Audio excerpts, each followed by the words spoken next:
All right, welcome everyone to the Embellishment Technique Simplified class.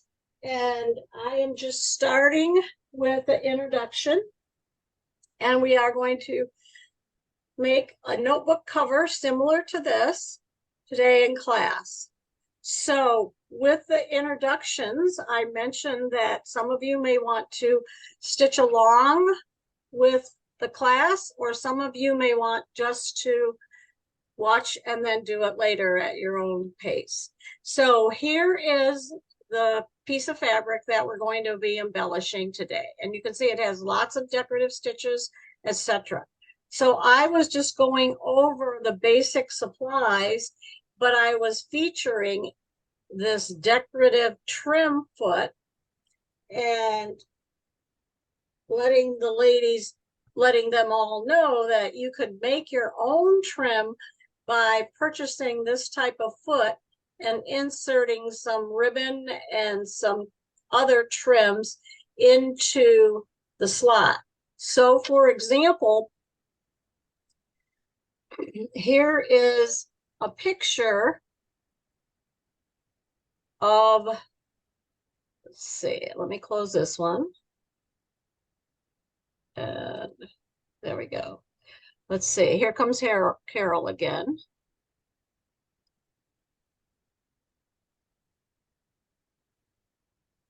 So here's the screen of what it looks like. So what you have here is a bias trim that I used with a polyester satin fabric and ivory. And then I added this taupe ribbon to the top to adorn the bias trim for the spaghetti straps that a customer wanted me to add to her daughter's homecoming dress. So I was pretty excited. And one of the things that I was also excited about is the fact that it showed on my machine the decorative trim foot for IDT. So as we get started, we're going to pay attention to the recommendations of the machine on our icon too. And also you'll notice it says twin needle, and I selected 4.0. Perhaps it was because it was kind of scratched off on my case. It was that old. It could have been a 3.0. I'm not sure. Okay. So let's check and see if everybody's in. All right. We don't have Carol, but we're recording. That's a good thing. So let me get my box of supplies and show you what we're doing. All right, it's here somewhere. Story of my life, honestly. So let me start with my inspiration too. So my inspiration was this project that I made several years ago. I want to say over 10 years ago. It was a Craftsy class. And remember when Craftsy was in and then out and then back in again? This was called Stupendous Stitching. And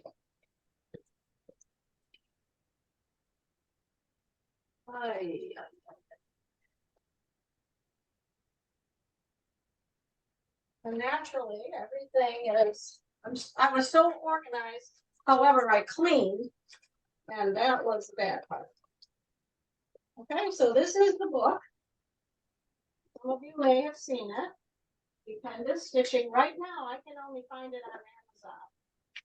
But there are several videos that she has had posted that you could just quickly get the idea once you watch one of the videos. But basically what we're doing today is similar to it. You can hand sew if you want. I added a few stitches to fill in. For example,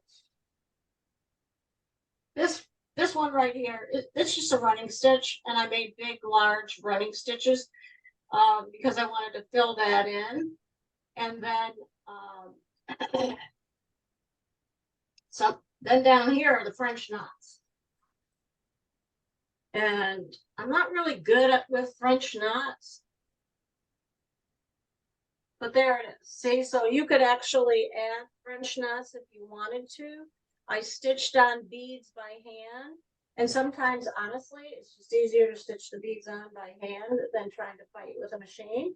But I'll do my best if, hopefully, if we have time. Over here, I used a decorative stitch on the machine. I hope you can see that. I used a decorative stitch on the machine and then added the French knots to the center. And then I just did a running stitch here. That was a big part of her class. I have not done that with the example that we're doing today. So let me take this down and go ahead and ask any of you if you have any questions regarding that sample. Does anyone have any questions? No? All right. So this is what we're making. And this is the in-store class that I taught. And as you can see, there's mainly decorative stitching. And I'm going to try and put in as much information in this class today and video as I can. So here you see individual flower designs that are on the machine. This is candle wicking yarns, gold thread. This is a string of beads that is at least 20 years old. So the problem today is I don't find them neatly strung like that. I have no idea where I got them. Maybe in an heirloom site. And then here's the back. Hopefully you can see that pretty clearly. Same thing, we're just filling in. Okay. Does everybody kind of have an idea with what's going on with that? Because what we're going to do is we're going to go over to my cutting table and I'm going to give you directions, excuse me, on how to measure your notebook. So here we go. Let's see if I can get this up here.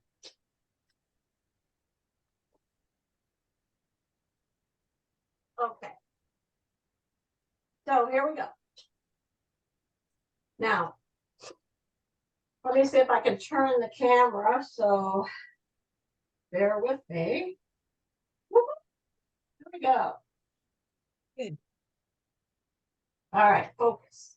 All right, so I found these half books on Amazon. I'm on another craft site and she used these books to decorate something on them. And so I thought these are perfect for the class.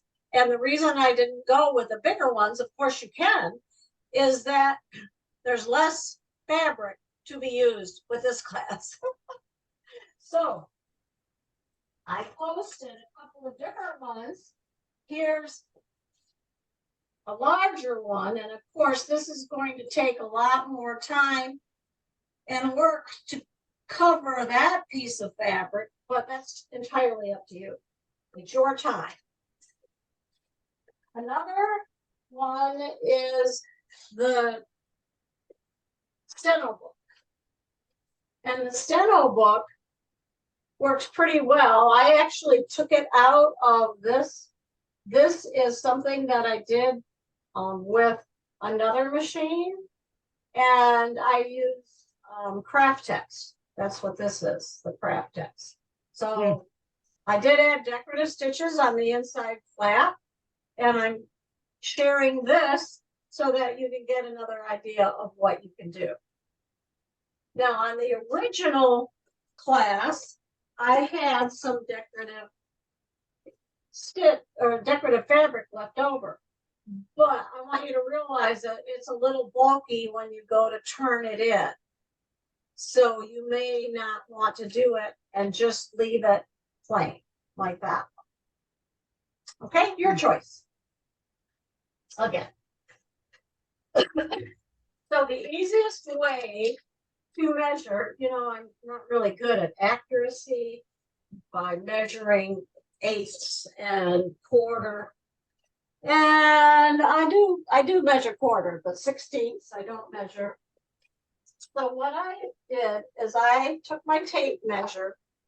I measured from this end to that end, and that was 15 inches. And I know you can't see that, so I'll move it up here. So that was 15 inches. Can you guys see that where I'm measuring? Yes or no? Mm-hmm. Yes. Yes, thank you. So what happened is when we measured it that way, it didn't allow for the binding. So what I did is I laid it down on my piece of fabric.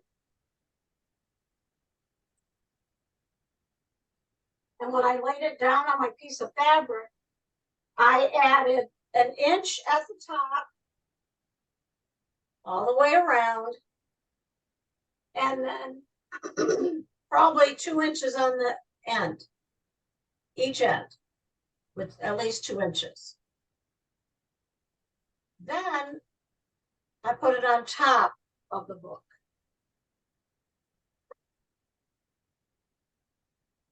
And I noticed that I had probably an inch and a half right here after I put it on the book.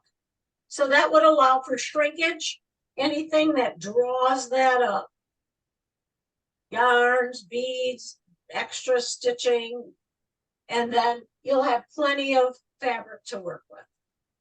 So what that measures is, if you're using one of these composition books, it measures it measures 7 inches this way, right here. So 7 inches wide from here to here, and then this length is 18 inches. So you see, I allowed for an inch and a half approximately on either side from it laying flat like this. Okay, now I have some better pictures. Hopefully that'll help. So let me see if I can share my screen and show you what I'm talking about. All righty. So here we go. So there you see how I laid that on the piece of fabric.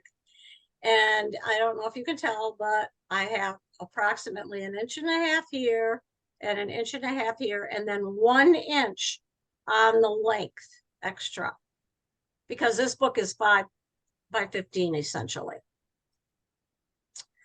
And then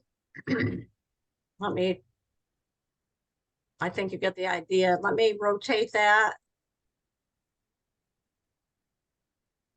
All righty. Let me try this again. There we go. So then what I did is I put on the back of the piece of fabric Pellon shape flex. I do that all the time. I'm one of those people who buys Pellon shape flex by the bolt. Mm-hmm. And I put it on just about everything. Okay, so that's the piece we're going to work with today. Now, I recommend tearaway, a lightweight tearaway, but I do want to show you, I have some right here. And remember, the difference with tearaway is you can literally tear it, whereas if this was cut away, it wouldn't give at all. Now, I do not recommend wash away. Wash away, you would probably have to use at least 2 layers, and then you're going to get this whole piece wet. And it's just not a good idea. Okay, so here's my piece. 7 by 18 with Pellon shape flex on the back. Then I need the same or different, your choice, for lining and nothing on the back. Now, the reason I did not use fusible fleece, because that's what this is it makes it too bulky and it doesn't lay nice and flat against the composition book. I mean, it's going to have lots of decorative stitches on it to begin with, so it is having trouble to start with on laying flat, but it does a good job as long as we make the inside flaps pretty snug, which is my plan. Okay, so I want to show you something else that's rather vintage. Here's my vintage paper. This is Stitch in the Ditch, which SBT no longer sells, but I did manage to get a roll when we still had it at the store. So that's why I call it vintage. It's discontinued. And you could use tissue paper if you didn't have anything. One layer I think would be fine, but if you find it tunneling, then I would recommend you use 2 layers. Okay, so I'm just going to cut my tear away a little bit longer.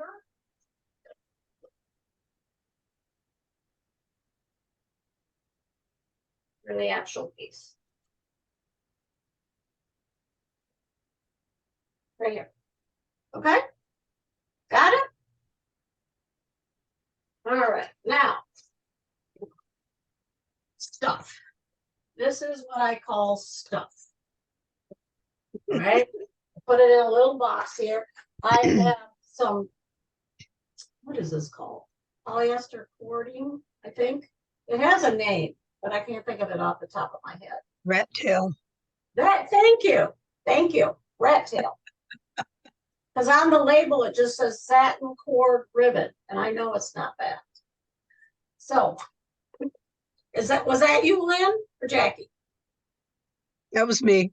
Okay, thank you. Then, here's another vintage. This is from my friend Vivian, who is cleaning out her stuff. Again, stuff is not the appropriate word, but it works in this case. And what these are designer threads. And I'm not kidding when I say that these are probably 25 years old. But they don't rot. They don't fall apart. That's why they're still usable. So I have colors that I thought would match.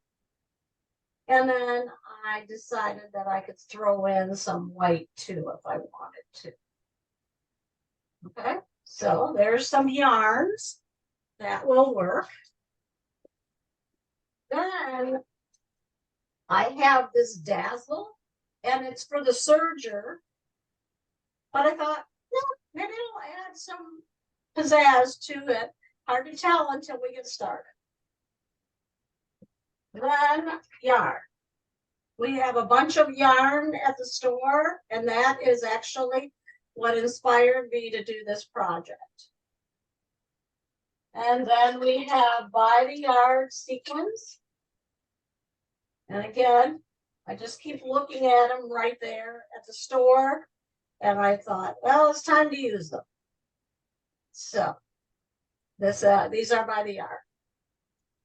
Then here is that wonderful beading. And I don't know if you can see where it's stitched. Let me see. It's really invisible. But all those beads are stitched together. And most of the beads today that you buy, for example, at Michael's, they're on just a string or maybe a monofilament kind of thread. Then what I did is I just started grabbing some colors of thread, different brands that I have. And I even I'm using this purple because I think even the purple might work. So that's my box of stuff. And we're going to start with the yarn first. Then it's always a good idea to have a practice if you want to. So let me show you where my practice is. This is my practice. Okay, and the idea is to have a scrap piece of fabric that you can just use for practice. And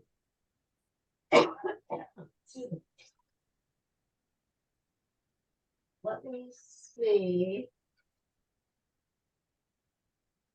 Here's the blue piece of fabric from something else that I did just to practice. So in order to practice, I have to get a piece of fabric. So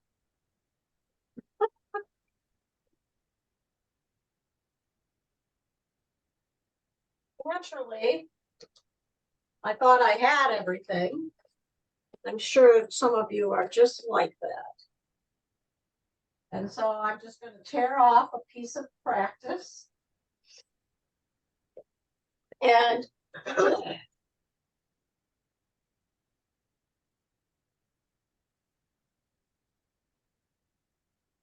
one of the reasons you're adding a practice piece is because you want to be able to see how the colors of the thread that you've selected will work with that piece of fabric.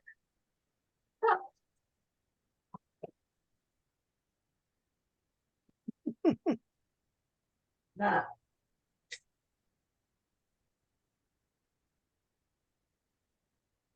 so now I'm ready to roll, except for some pill-on shape flex. I just want to share with you my pill-on shape flex because this is all I have left of a bolt. I need to get some more. I buy it at our store, but I know Janet, I think some of the others have bought it at Joann's. I'm guessing it's the same fabric. Has anybody had experience doing that? Yes? No? The same. Could you repeat that? It's the same. It's the same? Okay. Yeah. All right. Did anybody read about Joann's in the news? That they're closing some stores. Yeah, that's the one. Is Joann's a big part of your community? I order online. I don't have one near me. Oh, okay. So we are pretty lucky. The store that I work at and the other ladies shop at is not very far from our homes. So I know that some of the other members of our group may have to travel well over an hour to an hour and a half to get to their sewing stores. So I'm guessing that they do a lot of online shopping. So Jackie, is that what you do? I buy very little online. I'm blessed that I have a FAF dealer about 5 miles from my house. Yeah. And I have 2 Joann's within 10 miles and numerous other quilt shops. Wow, you are lucky. So we have, well, I'm kind of in the middle of the county, and the store that Scrap and Sew is towards the western end of the county, but then we have another store towards the eastern end of the county. But they do not sell machines, they just sell fabric, and the amount of fabric that they now sell has decreased. So on the other hand, the amount of fabric at our store has increased. So that makes it pretty busy for us at the store. So we're ready. I'll bring my box of stuff over to my workplace. And let's see what we can do.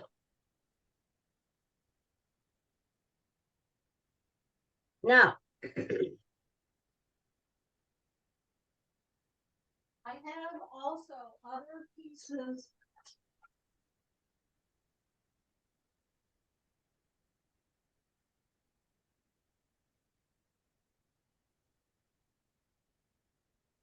I have other pieces of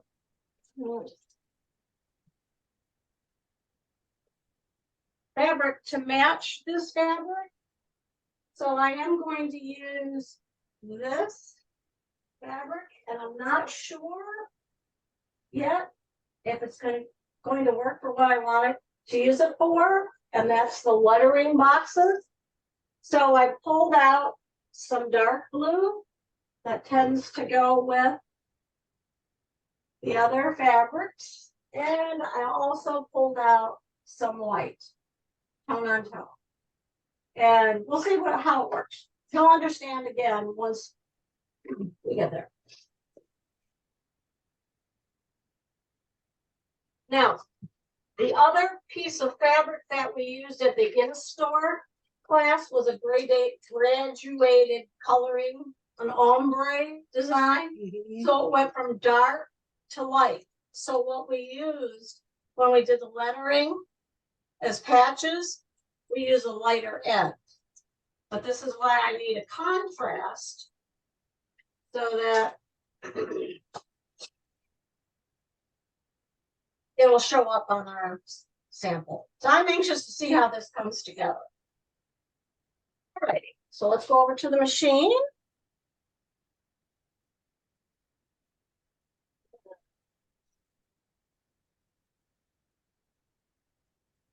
And now, close your eyes.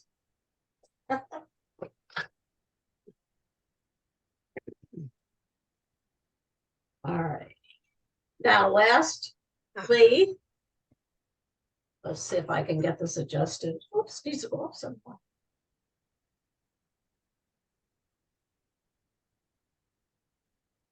I have gold thread right here, and the gold thread works really nicely with that burgundy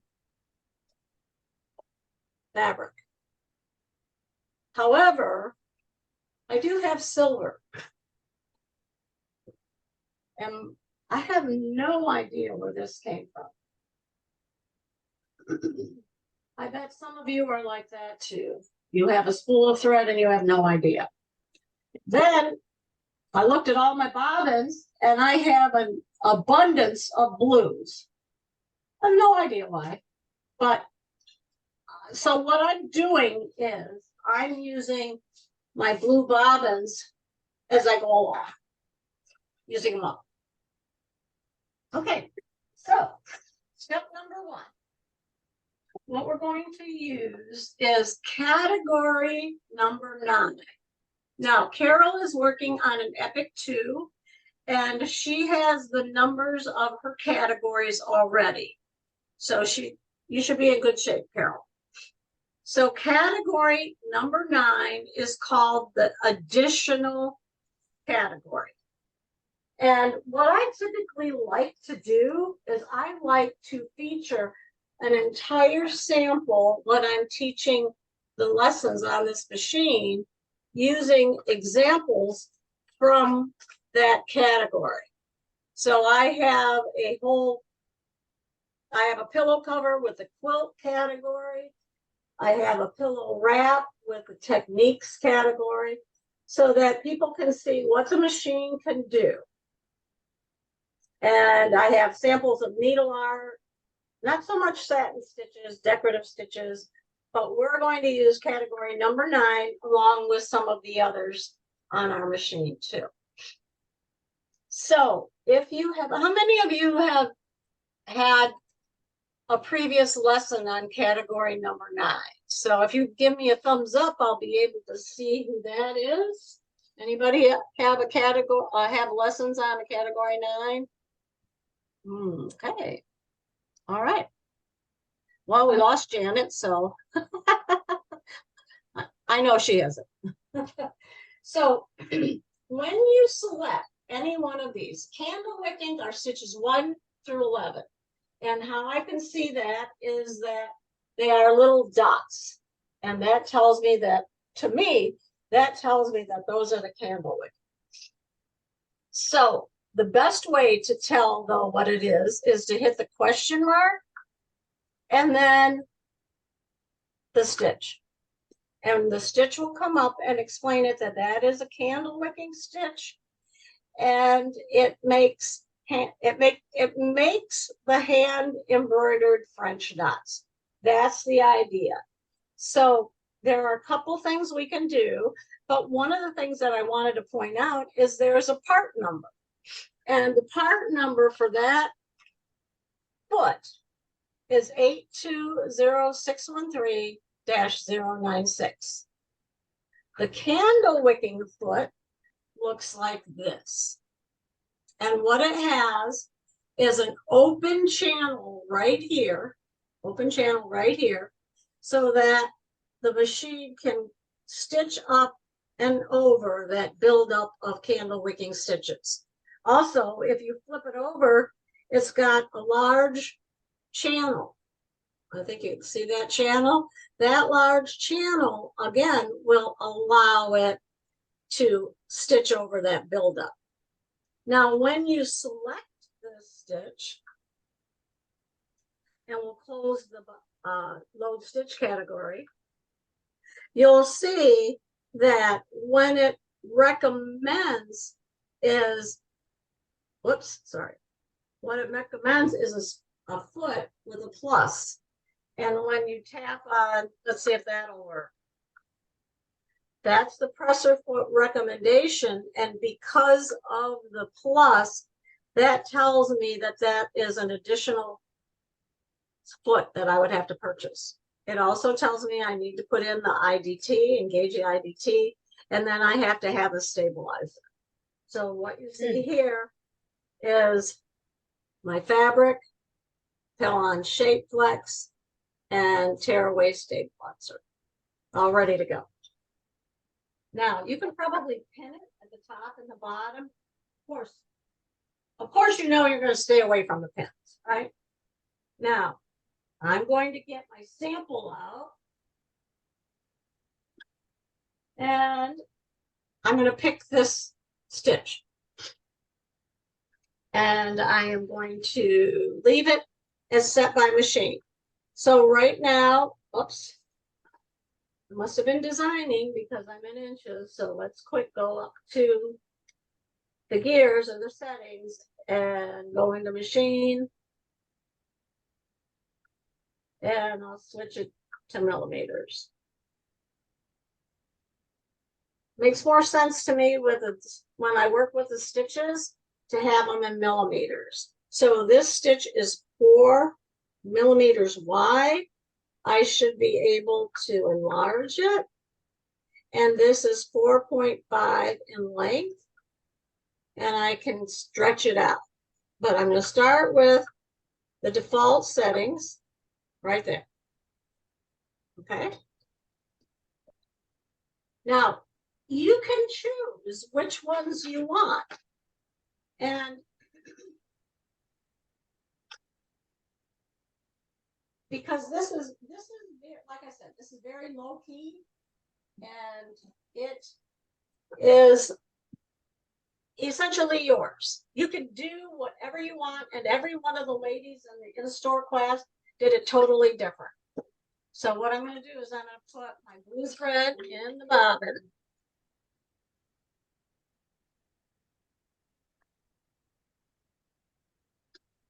Just like that. And then I'm going to start with this dark blue. We'll see how it looks.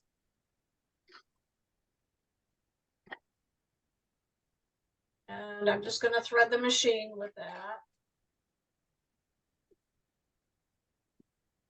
Okay. And I have 9012, no, 9014, I'm sorry. 9014 needle in the machine. And I pretty much use those all the time. And what I have here, let's say it's microtext. Whoops, there we go. Whoops, this way. Microtext 9014. I don't know if you can see it. There you go. Okay. Is everybody still with me? Mhm. Now, let me add somebody. Let's see who's in the waiting room. Zoom users, all it says. All righty. It might be one of the other ladies that signed up. Pearl, maybe, I'm not sure. Or Elaine. Okay, now I want to show you, this is what I'm talking about. There you go. See, it has the candle wicking foot for IDT. And I have the IDT system engaged. And I am on stitch 9.1.1. Okay, so let's stitch this out and see how it looks. Now I do have my Sew Steady table on so that I can have a nice flat surface. And let's see. Let me get the foot down and then see if I can get it up closer.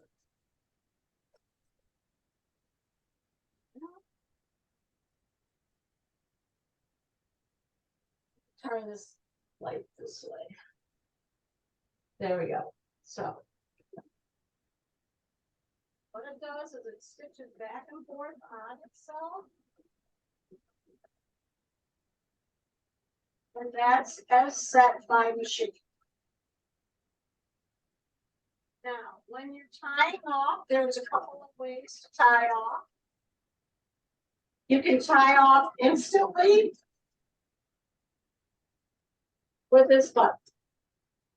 Here, I'll show you. Right here, this tie off. And it automatically ties off. Okay, it doesn't cut it. Then, if I want to tie off while I'm stitching the design, I tap this one.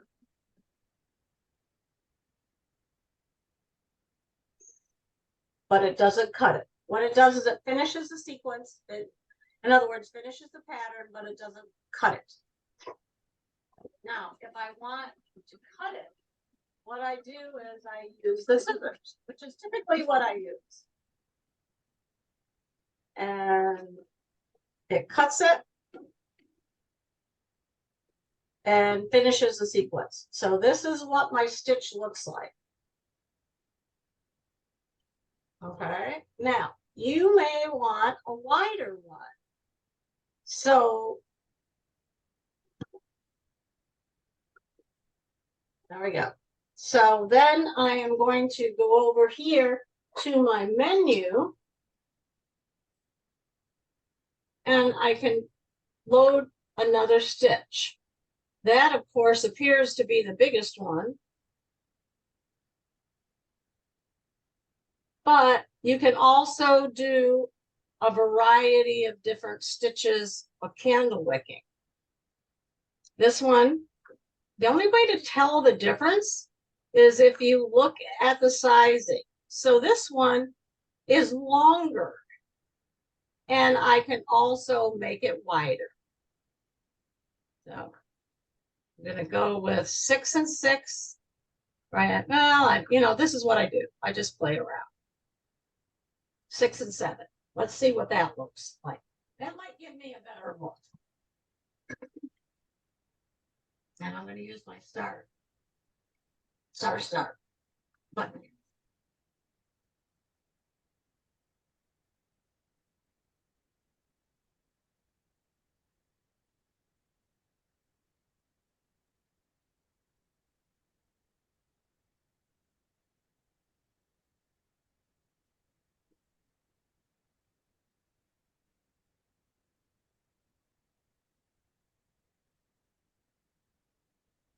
I think I'm going to use this one, but I kind of like it.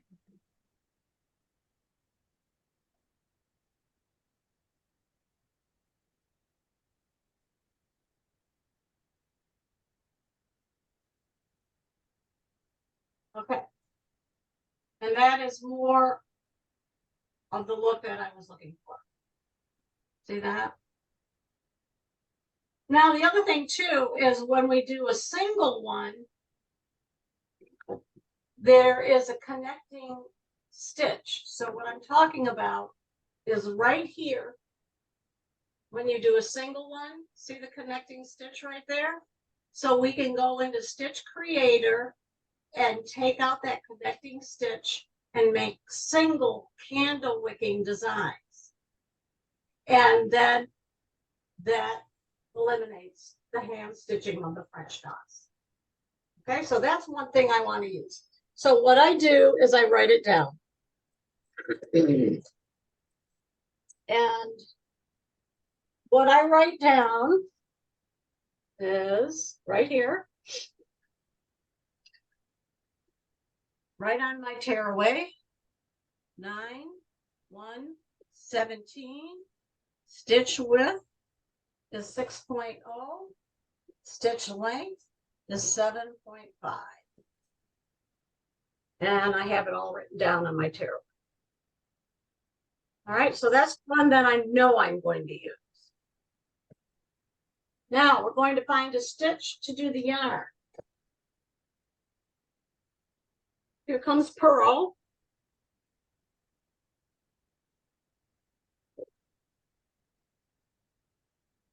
Okay, Pearl, I know you're there. Welcome. We're about, I don't know, excuse me, an hour into the class, but I have recorded it, so you haven't missed anything other than a little of us chatting back and forth. Okay, yarn.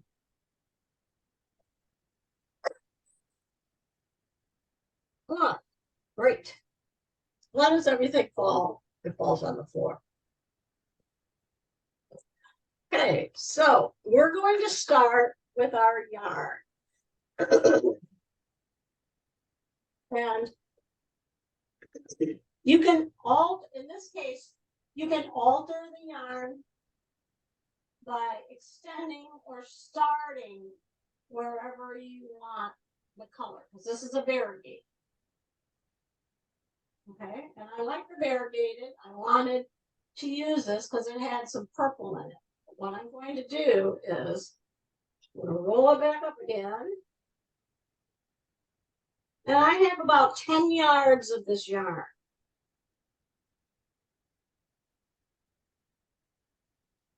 Okay, now the next foot that I want to use is what I call the pigtail foot. And the pigtail foot has that little curly cue right there at the end. Now, of course, that's not the name of it. So let's see if my machine recognizes it. It says it's a couching braiding foot. Now, I don't know about you, but that's pretty exciting for me. Maybe it's just me. And it says couching braiding foot for IDT. Okay. Now, the stitch that we used, let's see if I can find it real quick, is outside of that additional category. However, there are others that are used. These right down here are used for the 3-hole foot, which is what we're going to be using. This is number 16, is considered a beading stitch, but sometimes the stitches will do dual duty. So if I long hold on this, close the screen, that's what it's going to look like. And it's 8 millimeters in width and 5 millimeters long. and I may not really need all that. So we'll see.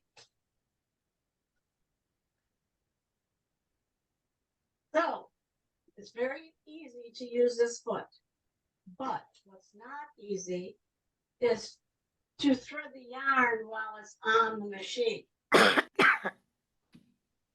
What was, okay. I'm sorry, I had to cough. Oh, okay, I didn't hear you, Pearl, so I didn't know what that was. Right. So, all right, so you see what I did there? I just fed it through the little pigtail and through the hole and out the back. Now, this foot I have had for years because I use this on my 2140.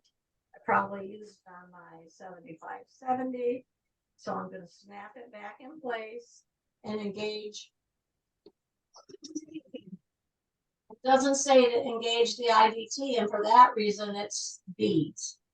So what I'm going to do is I'm going to put it in place because it does have a cutout at the back. And let's see what it looks like. Then I'll show you what some of the other ladies used. All right, here we go. Okay. Fine. Slow it down. You'll understand in a minute.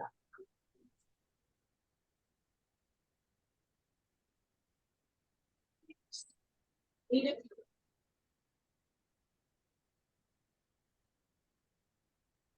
I take the scissors, finishes the sequence, and cuts it.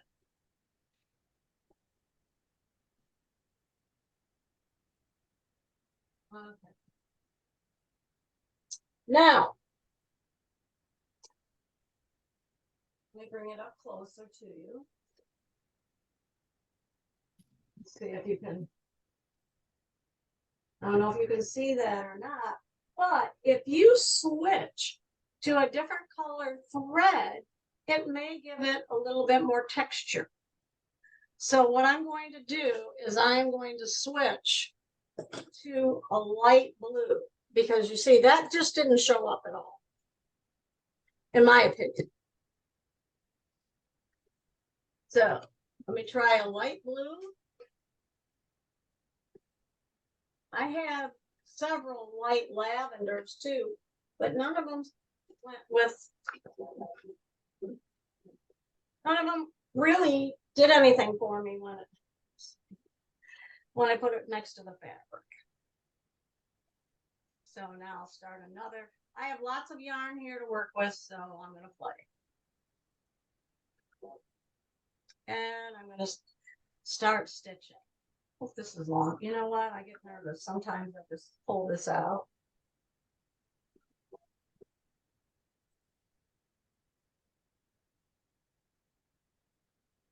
And again, you're just going to kind of move it along like this.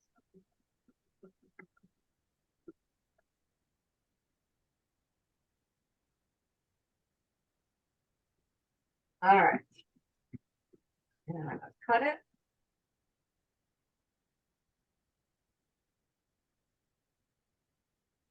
And I can see that a little bit better.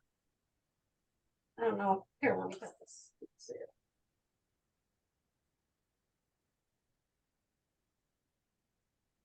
See the difference? Yes. See how it's lighter thread here?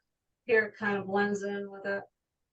So sometimes it looks great when it's the dark color, but sometimes it just doesn't work with it. So you switch to the totally opposite, from dark to light.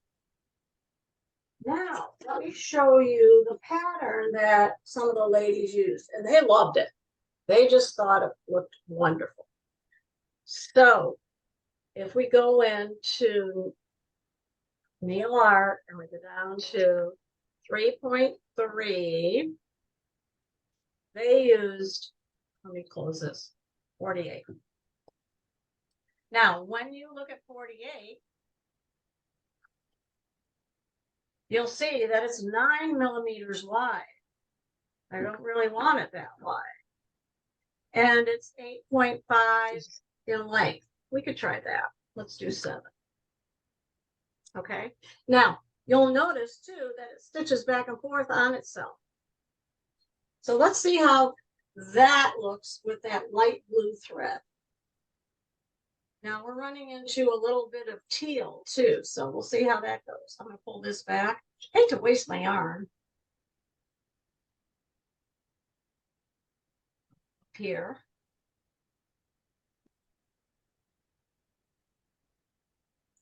And let's get started. Come on back. There we go. So what it does is it goes back and forth, back and forth. I don't know if you can tell the difference just by watching me stitch it out. Let me see if I can.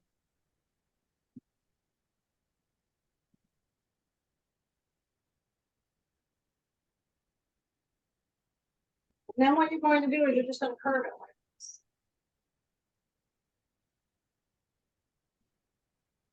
Gentle curve. And I'm going to stop it. And you can see this one has a little bit more thread in each of the stitches.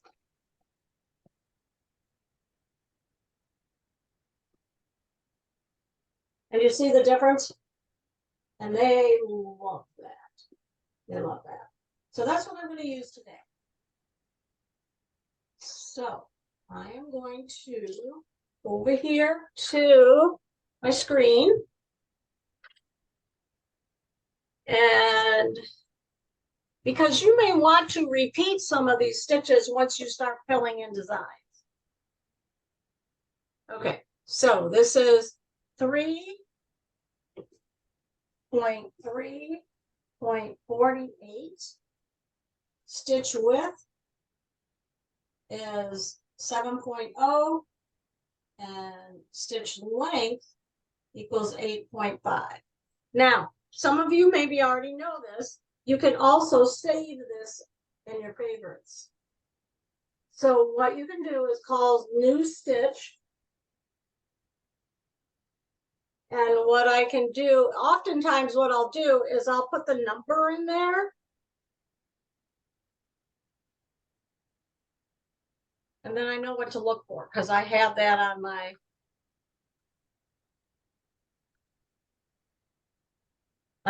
cheat sheet. So I save that in the machine as well. But that's what we're going to use first. Okay? So what I'm going to do is I'm going to take my piece of fabric and I am going to think about how this design will work. And what I mean is I want a design that's going to go down and create a shape. Where's my, it's easier to see in my picture.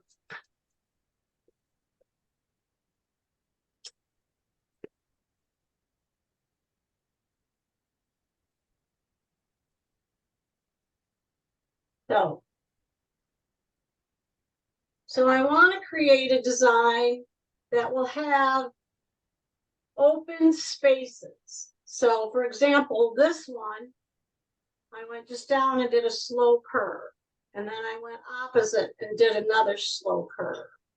This one I used a wider ribbon and did the same type of slow curve. But I want to basically mirror similar design along the left with the right. So I want to make sure I have enough room to do that. Also, I have, where's my book?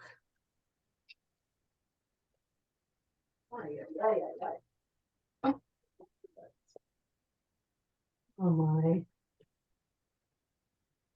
I want to think about where I want to put the wording. And so I'm probably going to put the wording on this end. So as I get down to this end, I may want a soft curve right here. Okay, so here we go. I am going to put my camera this way.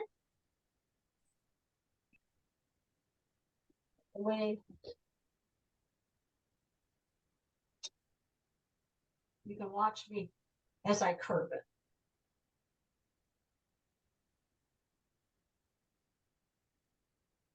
I'll plug it in so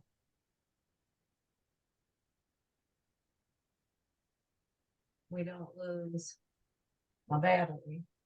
There we go. Okay, here we go. So what I'm going to do is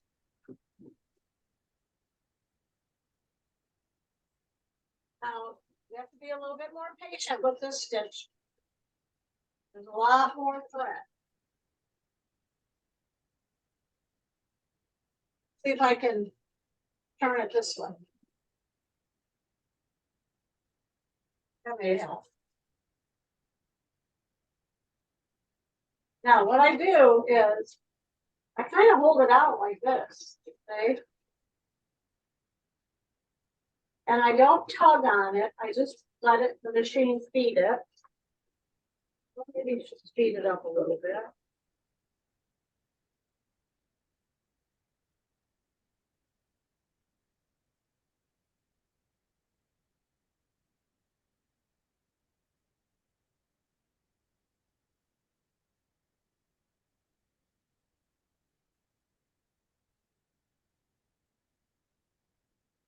Now, when I go into this lighter blue, it may not look as nice as when it has that other contrast, but right now I'm looking on the back of the cover.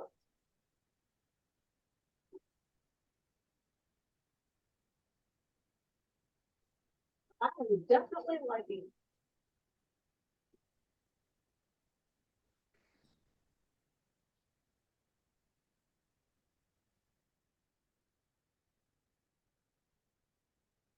So I think what I'm going to do is I'm going to come down like this. If you're really uncomfortable with just doing a freestyle, then draw a line and follow your line. You know, you can use a friction pen and then it just irons away.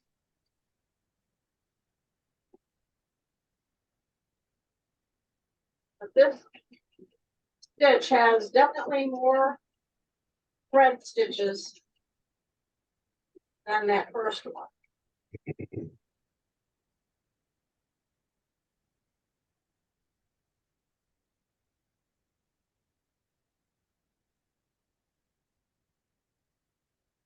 So patience, well, it's stitches. I want to hurry up. I don't know about you.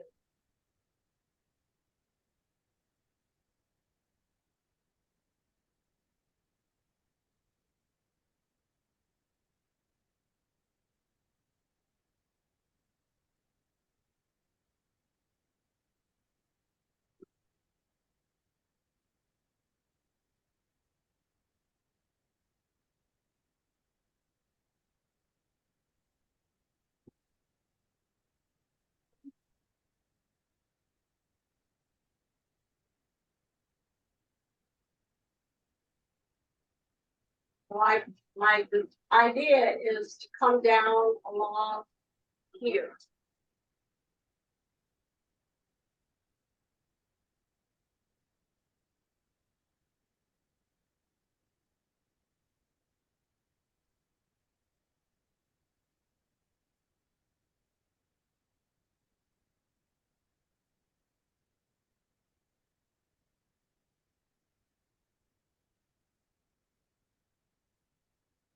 So essentially this sets the theme for the whole talk.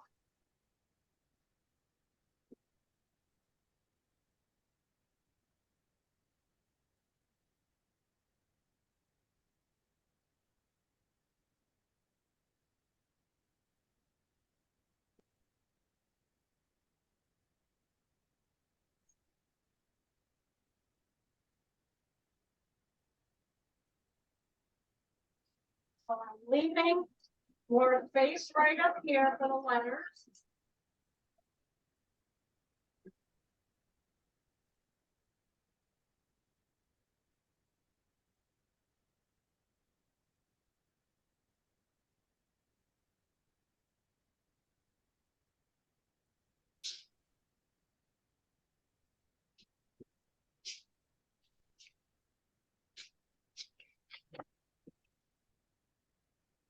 And then I'm going to come up a little bit. Here and there. Now remember, we have an inch and a half right here that is extra.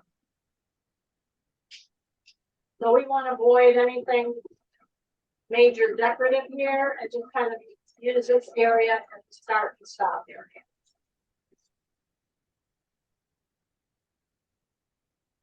I'm just gonna come back up a little bit.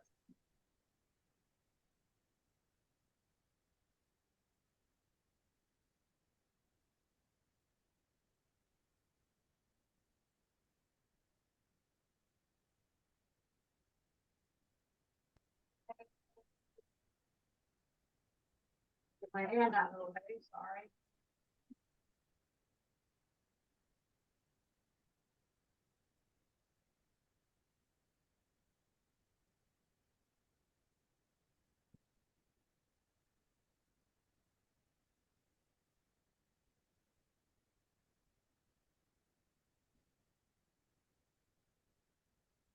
Get something right about now. And cut. Now with 10 yards, you have plenty more left to do another row. Okay. So it looks like this. Then that extra stitching does add a whole lot to the cover. Now this ended up with more of that lighter blue with the purple in the back, and chances are we're even going to cut this part off. So now we have to figure out what we want to do next. And I have an idea what I want to do next. Let me see who wants to come in. Oh, Elaine. All right. Hello, Elaine. And Janet, you're back, huh? Yep, he's sleeping. He's sleeping. Okay. Okay, doke. Now, the next stitch I want to use is that candle wicking stitch. So I'm going to go back to that dark blue and maybe the purple. I don't know. Let's see what the purple looks like.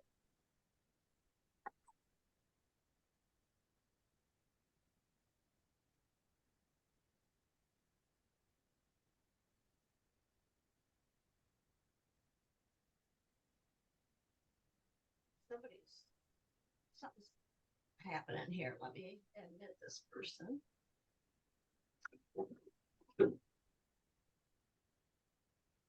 Okay.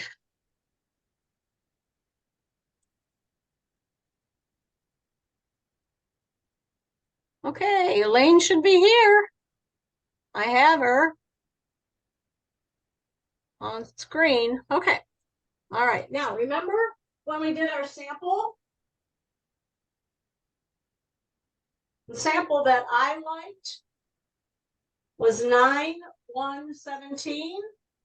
And I'm going to switch it over to the settings. I want this big, thick French knot look, or in this case, candle wicking. So real quick, I'll just switch to number 9 additional, and it was, well, it wasn't 17. What did I do? I wanted 7.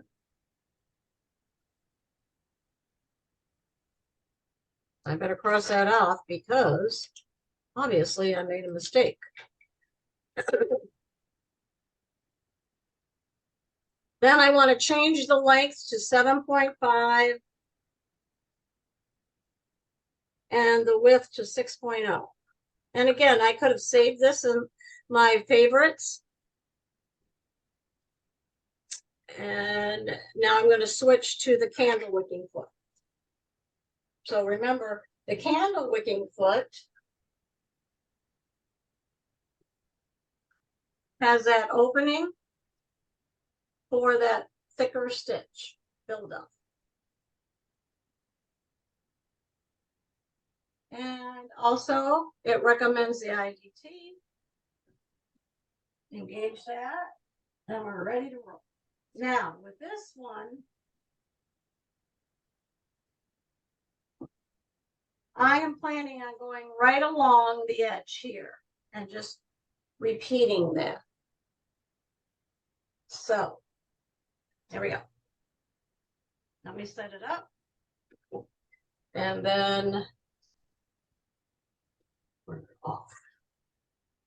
Oh, sorry. There we go.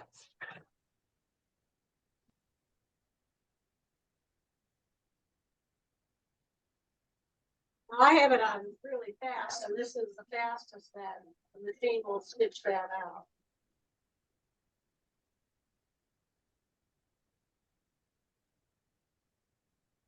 I'm using the edge of my foot. Right here. See? The edge of my foot right there as my guide.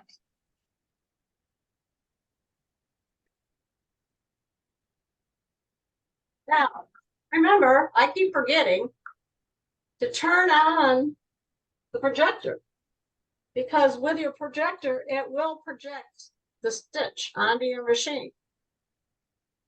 So let's do that. And then it has my line, but remember, I'm using the edge of my foot along the yarn as my guide.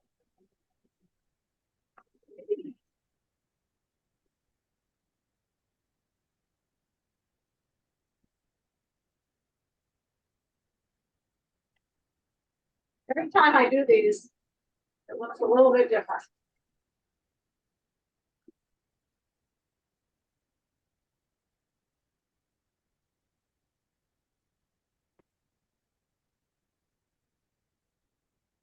Now, I'm not happy with this piece right here, because it's too straight. I'm going to show you what I'm going to do.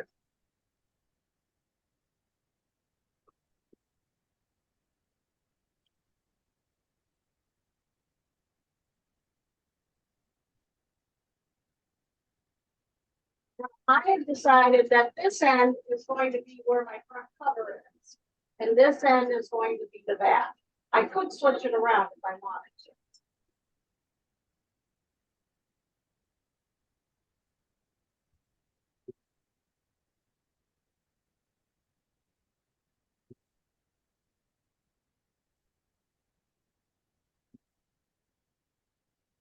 So when I get to this part right here, I'm going to cross over. Like I said, freestyle stitching is just a wonderful feeling. There's nothing, there's no rules. There's nothing that is considered wrong, in my opinion.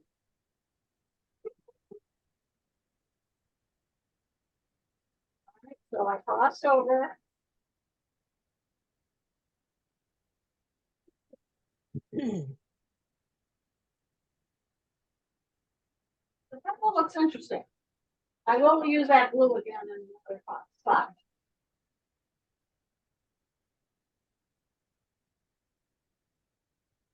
Now you can do this type of technique with even a basic machine. Why use the utility stitches when we have all these fancy stitches built into our machine?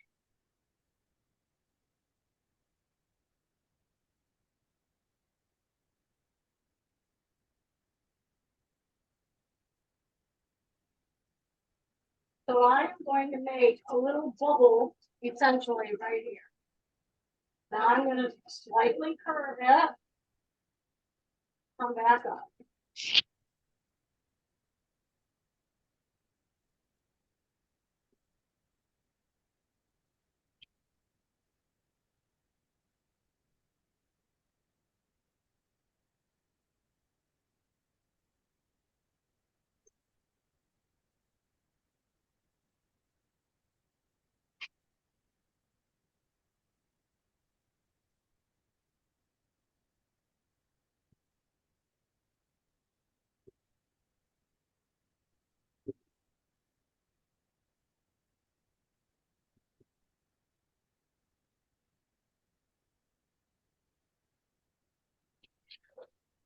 Hmm.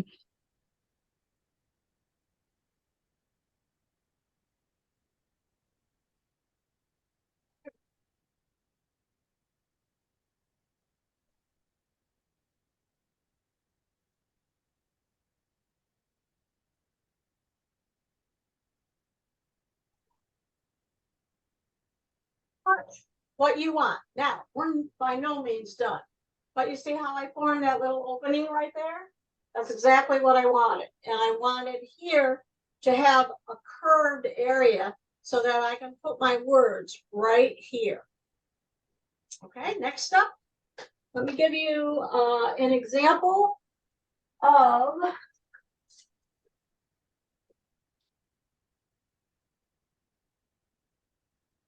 another idea of what you could do. Now, this was going to be my second wall hanging, and I decided, yeah, I don't want to do this yet. But do you see how I created? Let me see if you can see this. Do you see how I created this curve coming down like this? And then I created another curve here coming along like this. This is a blind hem stitch. So yes, you can use just a utility stitch. That's a blind hem stitch. And then this is a zigzag stitch with a tiny little cord on top of the ribbon. And it's pretty crooked. So that would have been nice to have that pigtail foot, or what we're using next, which is the 3-hole yarn foot. Okay, so that's that. Then, as you can see, you can use rickrack. Right here, I used rickrack. Another cording right here, rickrack. This is a solid dot, and that's in the satin stitches. So you could use that too. What you have to do is just kind of think of outside the box and think of what stitches and what color thread. Here I picked out a whole different color palette to go with this fabric piece. Adeline, what kind of stitch would you use if you wanted to add some sequins? Well, the sequins, if you're going to use the string of sequins like this, I would use that first stitch that's similar to the beading stitch, so that it's stitched down and went over. But you have to make it as wide as that. So I will get to that.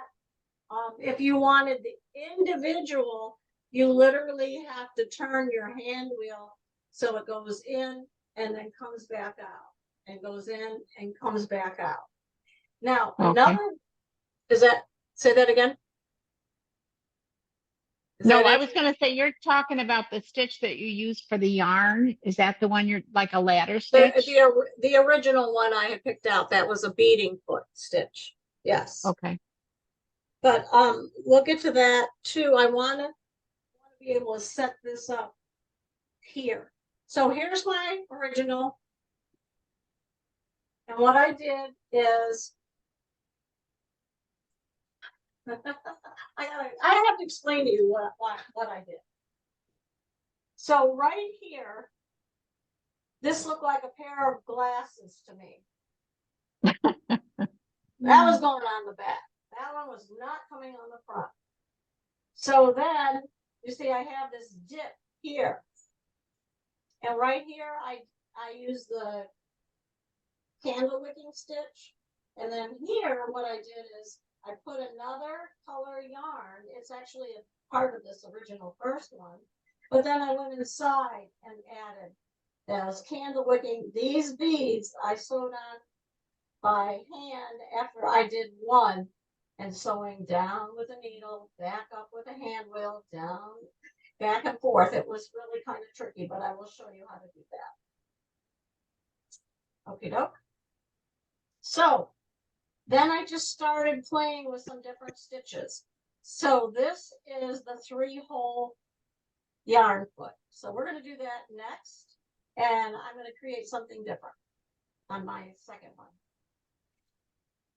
I hope this is giving you some ideas for you to create your own. All right, 3-hole yarn foot looks like this. And it does come with a tool to feed through, but I've had this foot a long time, and that, of course, is gone somewhere. I don't know where. So you can also use dental floss, or you can create your own with a piece of thread. Now, let me see if I can.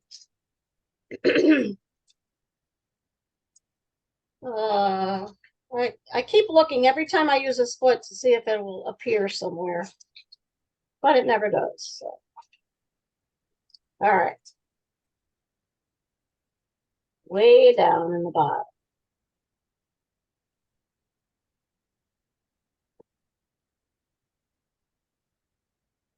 Oh, wait. Right there. Okay. So I have cut the rat tail cord. I've given myself plenty of length. So what I'm going to do is I am going to put, no, you can't. Oh, here it is.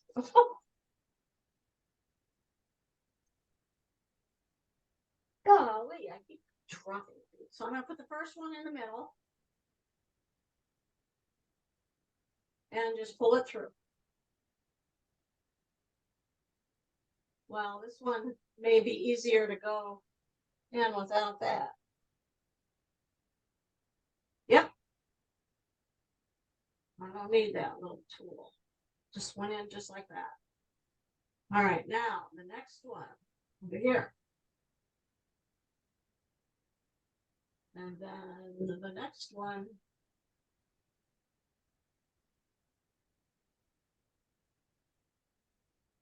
Oops. Next one, right over here. Now I'm going to make them even.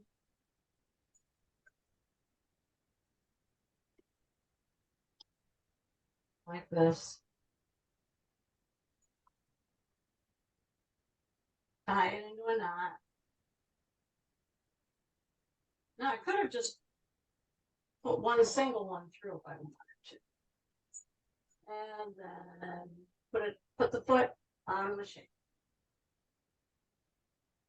So it looks like this. All right.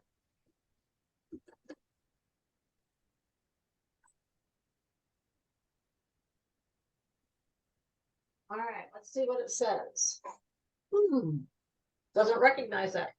Oh, yes, it does. It says 7-9 whole cord flip, but that's not it. It's the 3. Oh, well. Can't get it right every time, I guess. Now it says open toe applique foot. It's not that either. I wonder if because you have the ribbon in there already, how does it recognize it? I still haven't figured that out. Do any of you know how it recognizes it? I think that's a trade secret. They may not want to share. Yeah. Okay. So now what I can do is I may want to just draw a line, but you know me, I'm like a freestyle kind of girl. So I might start over here in the back, and who knows, maybe I'll end up using this as the front. You know, it's possible. So I'm trying to figure out if I want to pull this down like so, or start over here maybe. Twist it like this. So I think I'm going to start here. We'll see where it takes me. So when I go over here to my stitches. Yes. Okay.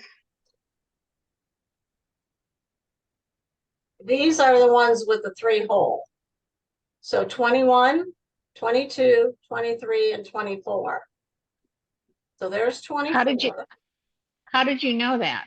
Okay, when I went into here, I hit the question mark And it says 3-part decorative stitch, and it says use your 3-hole yarn foot with IDT. I know you can't read it, but that's what it says. But how did you find that in the first place? Well, because I teach these classes, and so I just started trying to learn every part of this machine. So Okay. I came across it one time when I was teaching a lesson, and I go, oh, that's what that's for.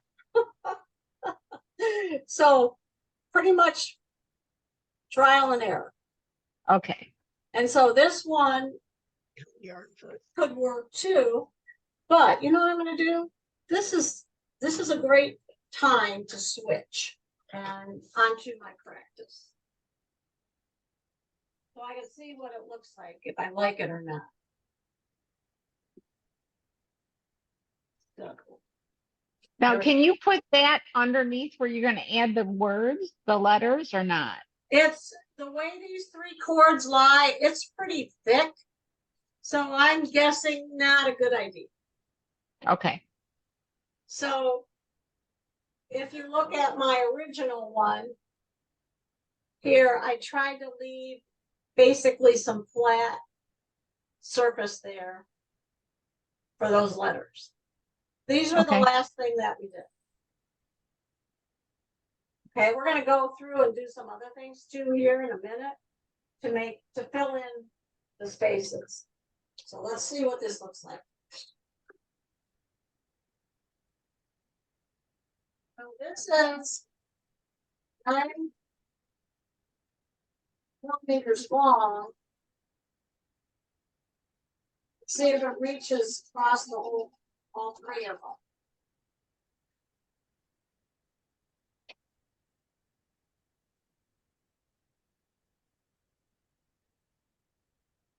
Let me stop it for a minute.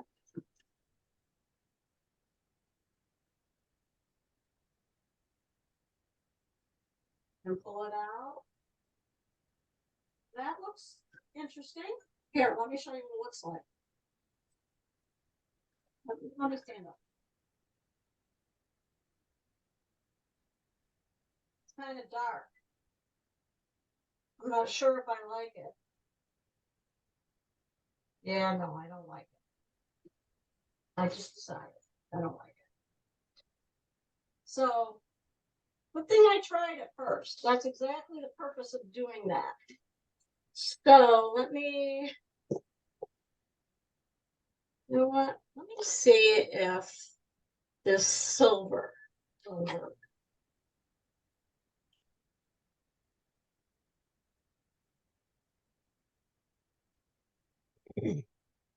No, a telling tale is if it threads the needle. Oh my gosh, it did. Great.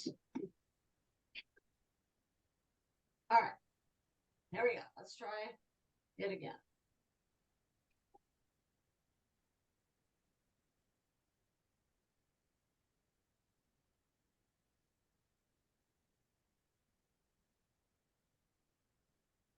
Oh.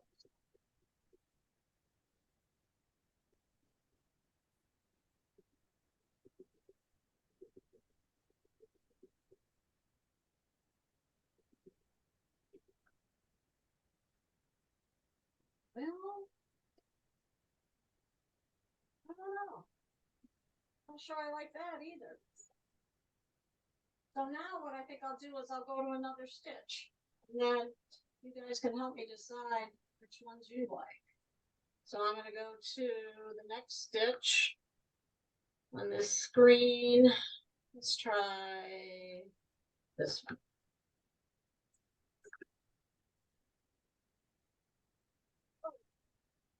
That was a little faster.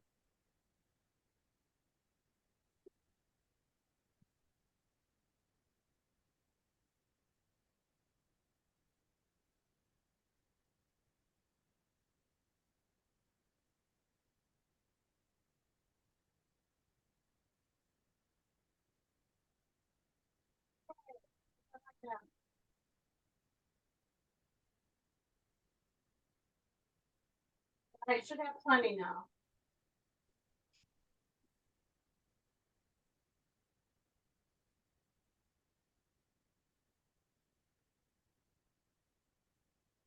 I like that one much better. Here, let me stand up. I like that one much better than that one. Okay, I'm gonna go with it.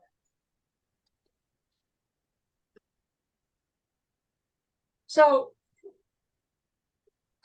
you can see how important it is to try out your stitches first, because I would have had to rip all that out or leave it.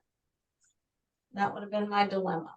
So I just knotted the 3 again, and I'm gonna hit, I don't know if you know this, but this button here is pattern restart. So I'm gonna hit that.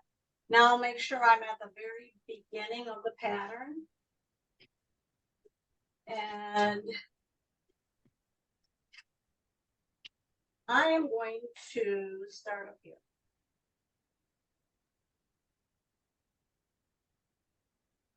Okay.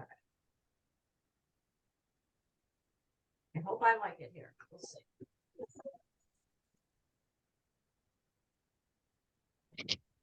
Oh, don't be stopping.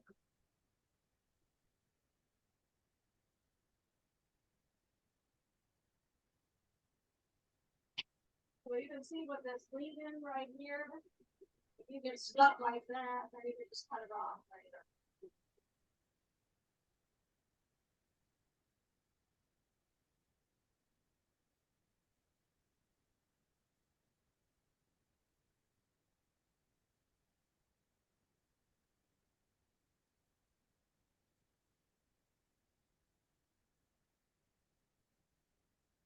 Still stitching.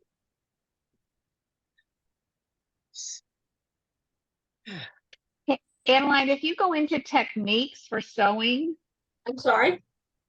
if you go into techniques for sewing on your main screen, like, well, it Yeah. does it have these feet in there so you can tell, you know how it'll show you which stitches to do for different things? Right. This is not in the techniques and tutorials. Okay. When you go into Okay. the stitch category, it's all those exclusive stitches in category 8. Okay. So good question though.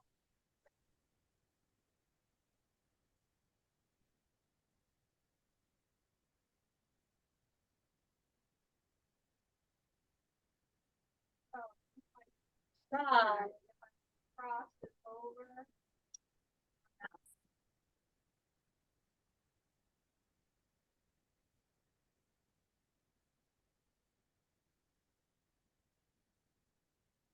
Now, can you use like a really thin ribbon, like 1/8 inch ribbon for the same type thing? Yes, you can. And also these yarns would work very well too, because see, they're nice and thin. But I had this rat tail cord. I thought, well, I'll give it a try and see what it looks like.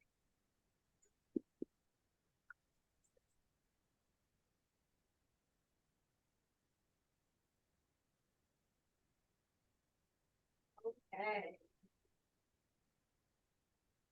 Well, I'm just gonna kind of curve it over here to try and eliminate that, what was just a plain straight line. And it's stuck. There we go. What's it stuck on?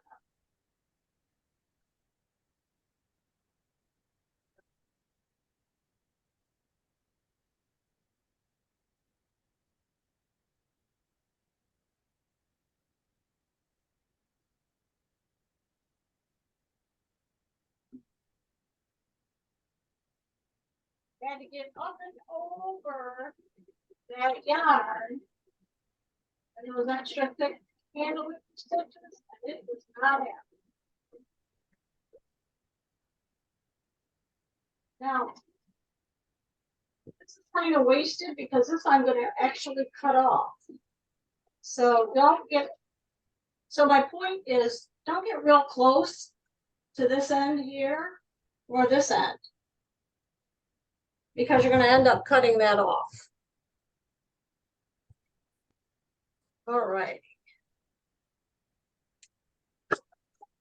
That's all I had left. But say that. Hey, the one thing I didn't share with you is the bookmark. So let me show you how I made a bookmark with the yarns and stuff. It's actually a tassel. It's actually a tassel. And with those extra yarns. So we can use that in the tassel of yarns for the retro cord. Okay, so this is what it looks like. So here we go. That's a perfect layout, ready to roll. All right, so now what I'm going to do is I am going to switch to just a regular, you'll see, a regular utility stitch. So I'm going to go into in utilities, see number 2. If I question mark and put it on 2, it says that it's a stretch triple straight stitch. That works real well too as an accent. I've used this lightning stitch, I call it, but that lightning stitch is a stretch tricot stitch. Mm-hmm. Then in needle art, I have in 3-3, I have them where they're actually thicker. So if I hit question mark and go into 1, what that is a decorative stitch with a look of hand embroidery. And that looks really nice with the extras. If you choose any of these stitches in category 3.3, they're going to be much thicker and look much nicer. Number 35, let me show you what I did with that. Number 35, when I went into single repeat and only picked 1, that is the stitch that I did right here. And then I put a French knot inside. Okay. So you just have to think kind of beyond what the stitch looks like and how I could use that to my advantage. So what I'm going to do now is I'm going to take the single stitch program off. I'm going to write that number down, 3.3.35. So I remember. And I'll leave that on my cheat sheet right here, so I can refer to it when I'm ready for it. Okay, now, see this little spot right here? It was a buildup of the silver when it was trying to get over those candle wicking stitches. That's a good spot for a button, a bauble, even a piece of costume jewelry, and you can just glue it on. So that's what I'm working with right now. So what we're going to do is we are going to go back into stitch needle art 3.3, and I'm going to use this one. There it is. Now it looks like this. I'll show you. Right here. That stitch right there. So on this fabric, it might be better to use a darker color, whereas on this fabric, I went the opposite and did a lighter color. And you can see where I got the old gold from. The gold on the fabric really helped bring it out. I decided to use silver here. Thought maybe it would work. Now I'm going to show you how you can use this dazzle too. You can just pick a stitch and use the 3-hole yarn foot and just use the center hole for the cording, or you can use this decorative stitch or couching and braiding foot is this. I'm sorry, that's this couching and braiding foot. All right, so let me see what foot I want. Says 2A, so I'm going to go with 2A. Or you know what? I have the star foot too, and that star foot has an opening so that I could see where I was going or what it was doing. And the center right here, that little metal piece stops at the middle or the center of the stitch. So let's see what happens with this one. It may work and it may not. Again, freestyle. And IDT, and let's see what this is. Oh, I kind of like that. Let me try this. This is a new thread I just pulled out. This is a Hemingworth. Yeah, indigo. It's called indigo. All righty.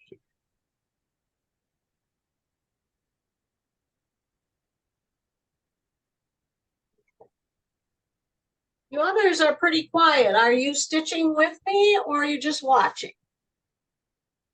Watching for me. Watching? Watching and taking notes. Okay, good. All right. Janet, I know you're watching. You can't do much with the little guy. No, but he's sound asleep, so Oh, okay. Okay. once in a while they cooperate. Yeah, once in a while, you're right. Okay, so what I'm going to do is I'm going to use this area as my guide. Okay, and I'll show you what I'm talking. I'm going to lower this presser foot. I'm going to line up the toe. The toe of the presser foot is going right on that candle wicking stitch. See it right there? That's where my toe is going to be. Okay, so here we go.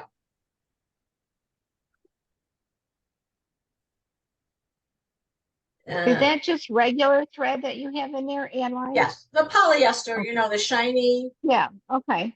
Yeah. It goes back and forth because remember this stitch, anything in that antique category is going to go back and forth on itself.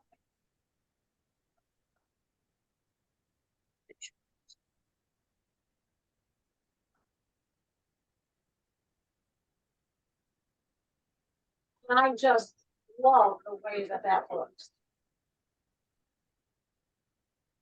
Now, when I come to the corner, in this case, I do not want to cut the threads. Mm. So what I'm going to do is I am going to use this button right here, which finishes the sequence.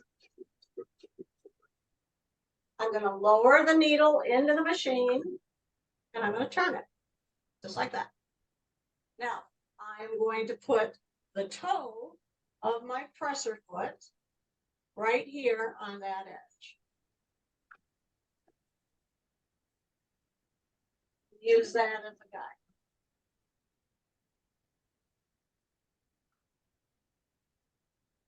Now, because that's going back and forth, do you have to be careful when you change the direction so it stays back on the same, you know what I'm saying? Well, for one thing, this foot, I engaged the IDT. So I'm not sure if you're talking about the push-pull of the stitch. No, I'm talking about, well, like, you know, it comes forward, then it goes back, then it comes forward, then it goes back, correct? Right. So if you're moving the direction, do you have to be careful so that all three of those back and forth stay on top of each other? Yes, pretty much. as long as you use that something to guide it, it should form the complete stitch. If you start Okay. going wonky back and forth like this, then it will not. Okay. I understand your question now. Yep.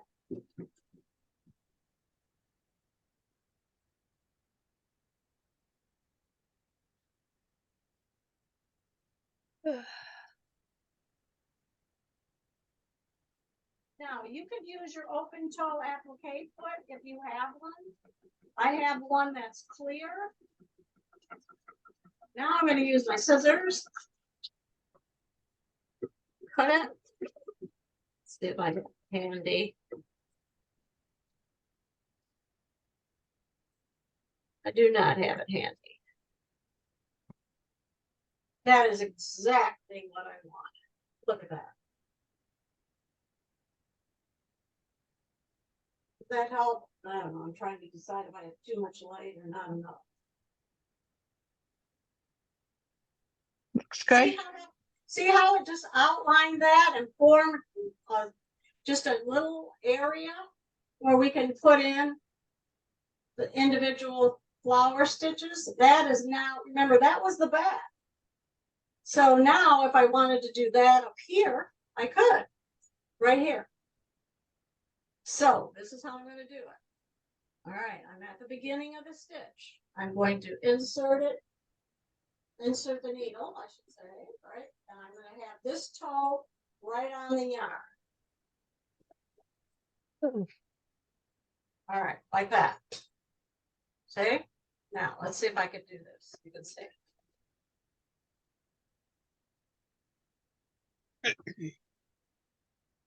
So it's going down, right?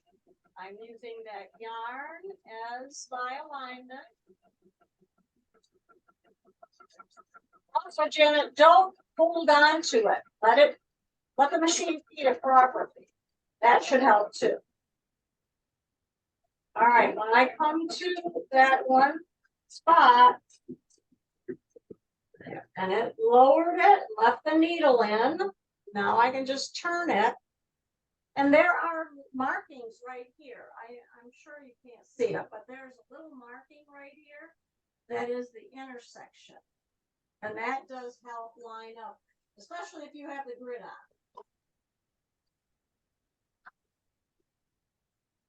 Now it's coming down.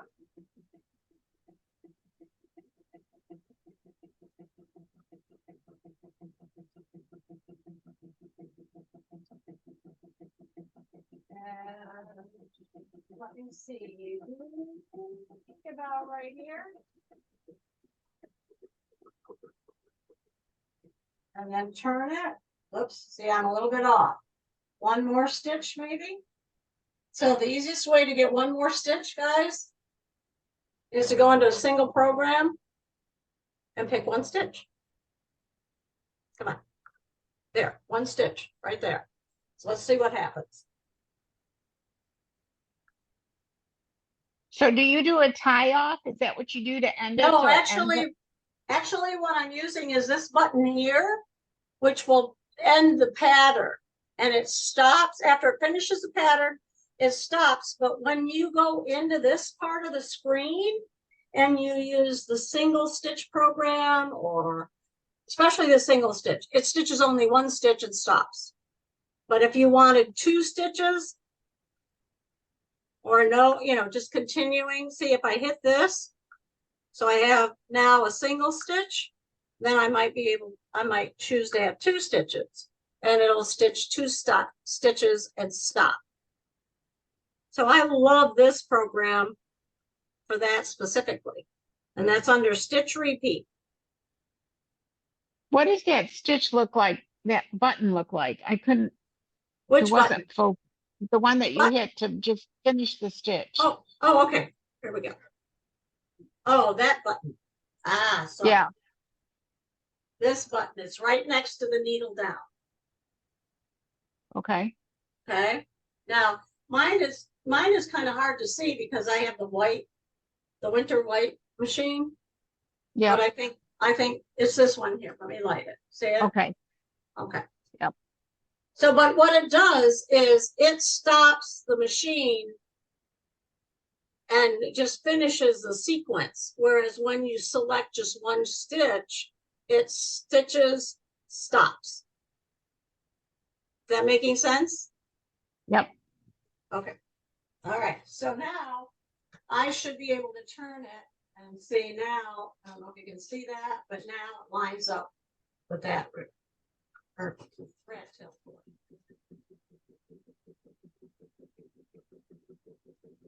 Here, I'll tell you, here's an example. Now, that should be approximately 2 stitches. So if I don't want to sit on it, then, and make sure it's the 2 stitches, then I'm going to go down here to stitch repeat, hit stitch program, single stitch program, and now I have, it's back to the 2 stitches. I know you can't see that, but now you can see it, right? Okay, let's see what it does.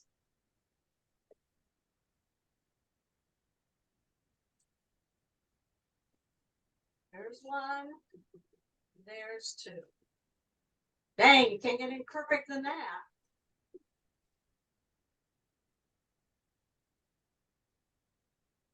You see it? Stopped it right at that corner. And that was exactly 2 stitches left that I programmed. This machine is to die for. We are so lucky. Now I'm going to go in here. I'm going to see what happens here. But if I don't change it, if I leave it like it is now, it'll only sew 2 stitches. So I have to take this off. See? And here we go. Hello. Hello. Is that for me? No. Okay.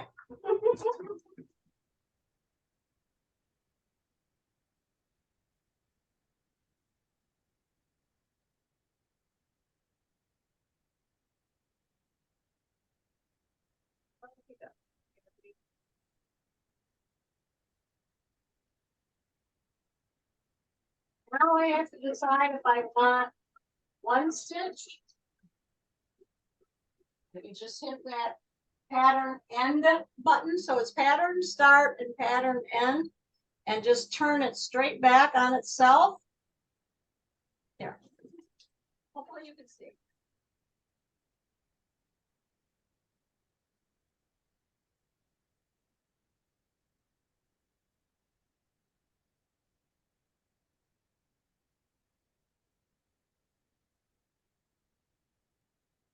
And stop.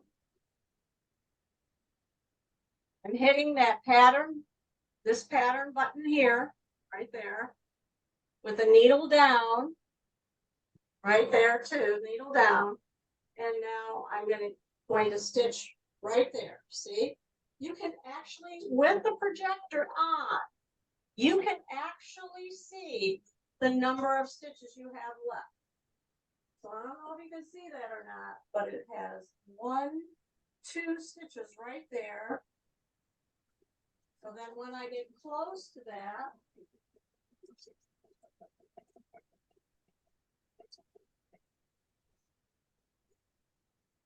let me see.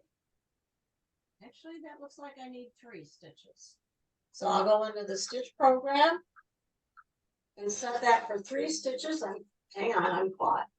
See what I did? I set it up for 3 stitches. And let's see what happens. 1, 2, 3.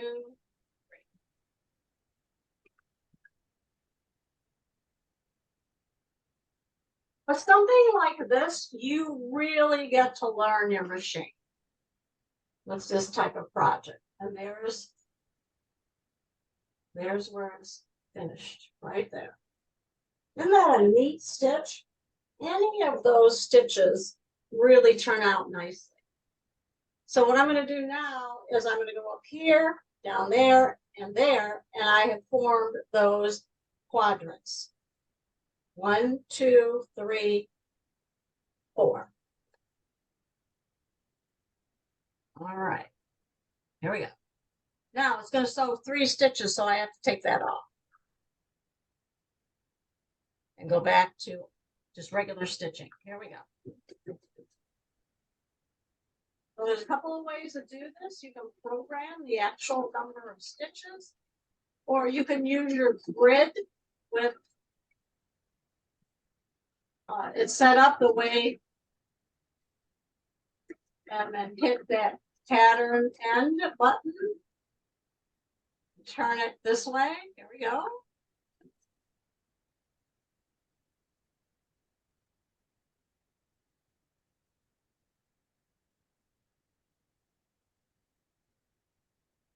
And turn it. And go.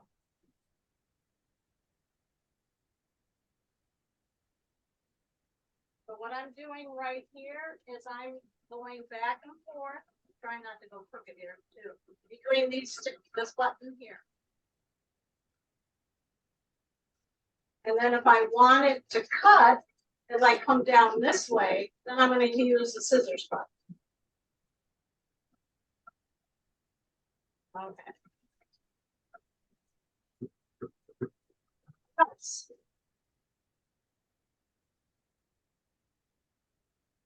So these buttons right here are really helpful as long as you understand how to use them. I know. Were you laughing at that? No, All I right. remember when I got my icon 1 and Uh-huh. I was trying to thread the needle, and I thought I was pushing the needle threader button, and I was actually pushing the needle down button. Oh no. The one thing that messed me up from the very beginning was the reverse button. I would accidentally hit it while I was stitching because I missed the go button, and then it would keep going and going and going and going. All Been right. there, done that. Yep. So let's take a look at this. So now we have lots to work with. We can continue on with adding stitches here. We can continue on with adding stitches.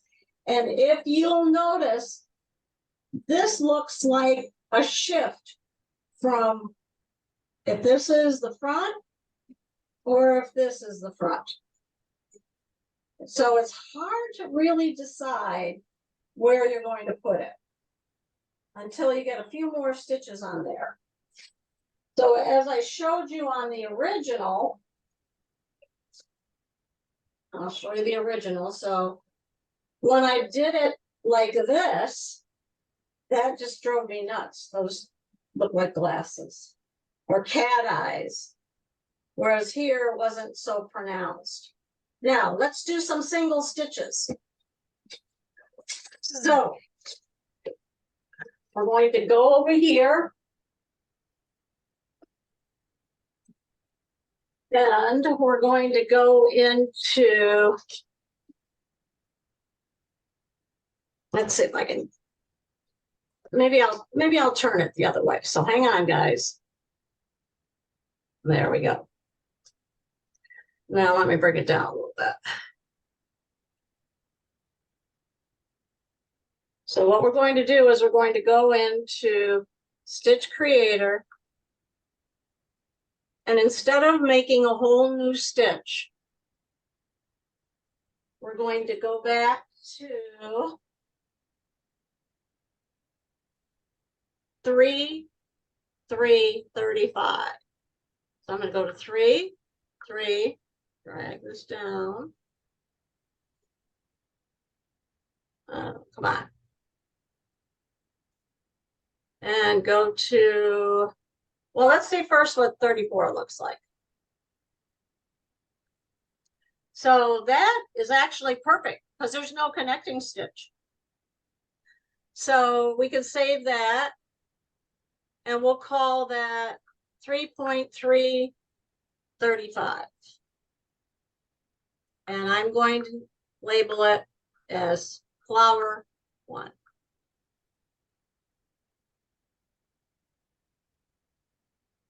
Okay, then I'm going to delete it. So I can edit that, and when I open up the edit screen, I can just hit the trash can. The next one, oh, that one was 34. I gotta fix that. All right, now 35. Now look at the difference between the two. So you see how 35 has an opening for you to put in that hand stitch, the French knot. So this one I'll label as flower 2. And then delete that, bring up 34. I'm fixing my mistake. And closing this and saving that right there. I'm just going to go to flower 1. Then I'm going to go down and change the 5 to a 4. And then go over this way and delete that. Okay, and then hit OK.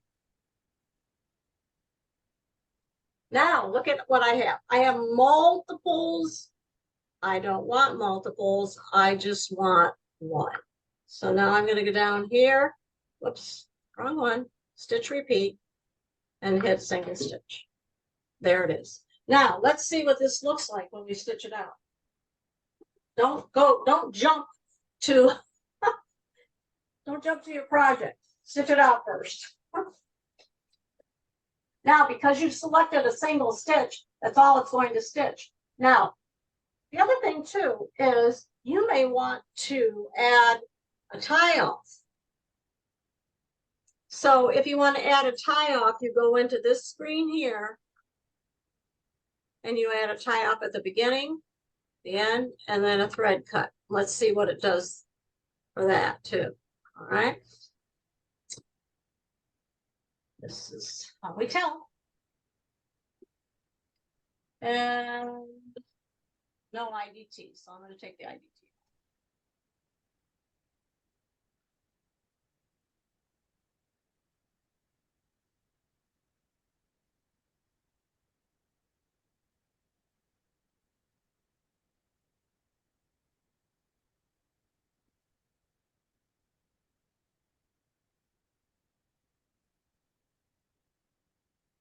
Okay. So there it is. Looks like, I don't know, it might be too big. Now be careful when you shrink these down. It may be that they get built up on one another.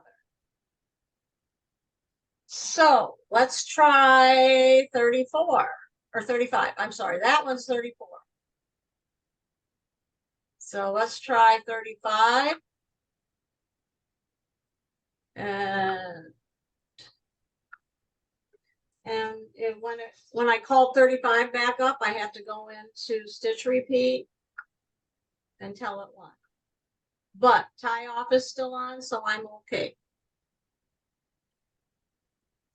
Right over here.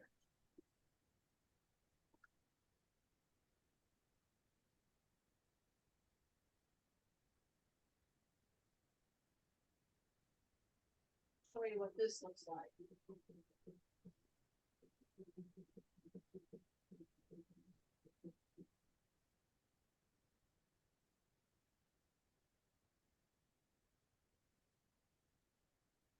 So the difference is when it's stitched out,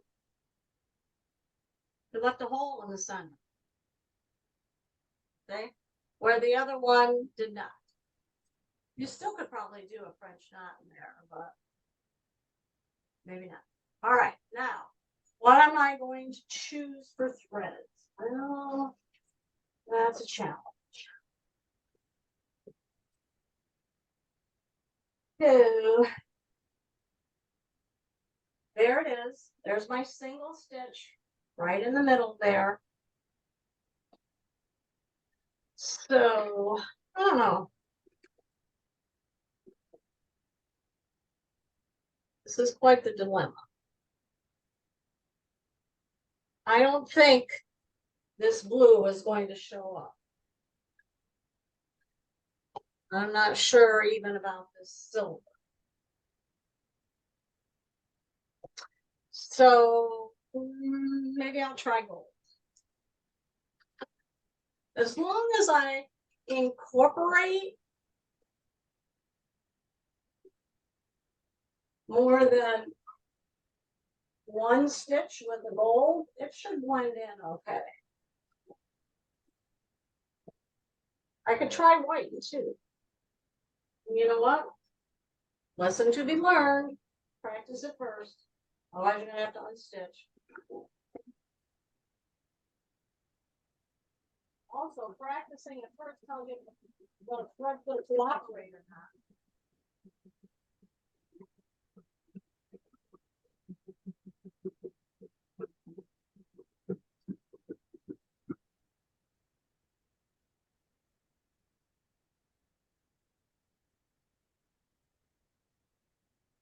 All right.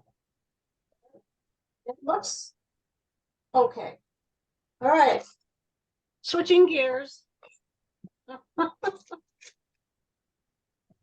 We're gonna do white.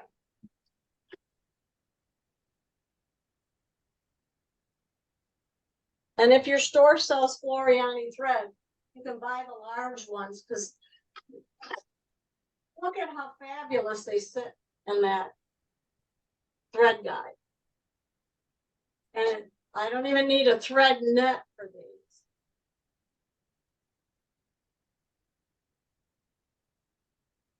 All right, one more time, hoping that white will work.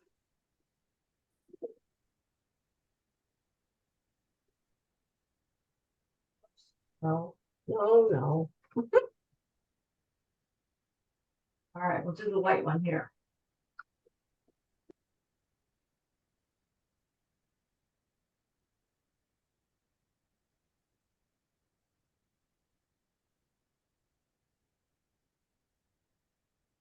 Okay, that was broken thread. Okay, so although it does look pretty good, gotta figure out why the thread broke. It's like, let me try rethreading it.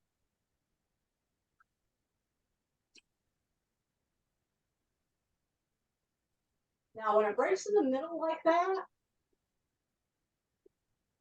what you have to do is that's like middle of the sequence. What you have to do is hit this button here and it'll go to the very beginning. All right. If this does it again, then I need to change my needle. Now I'm going to be brave, but I'm going to sew this in that margin.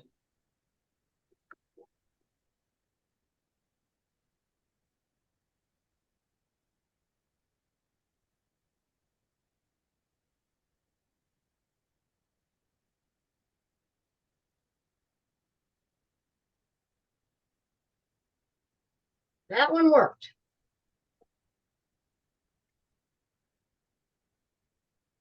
Okay, now what I would do too, if you are not sure how this is going to look, is to put your little dots where you want them. This is not working. Let's try the other side.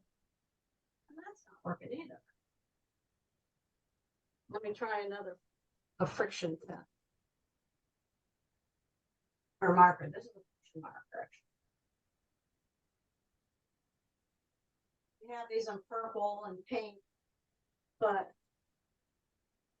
I can actually see that blue mark.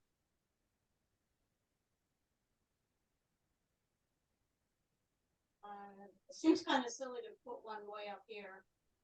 I'm just gonna waste it.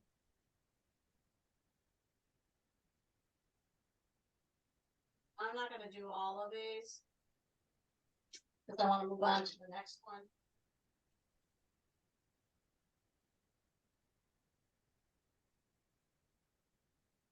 So I'm gonna drop my needle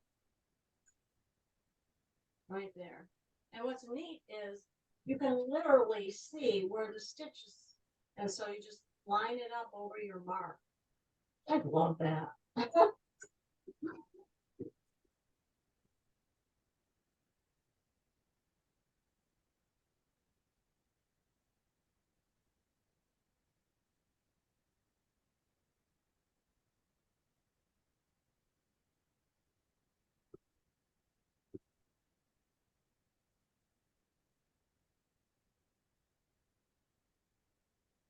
There you are. Now, if I wanted to put a bead in there,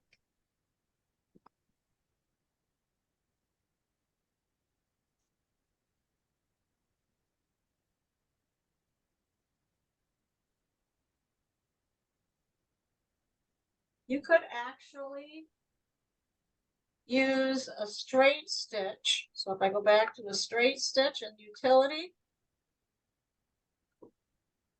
and I think maybe I'll change it to 3.0.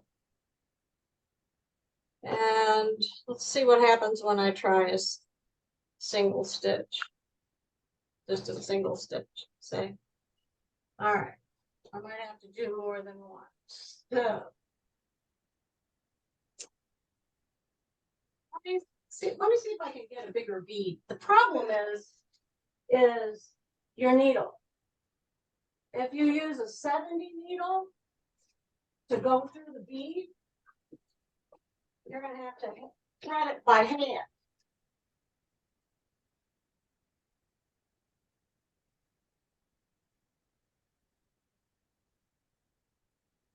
All right.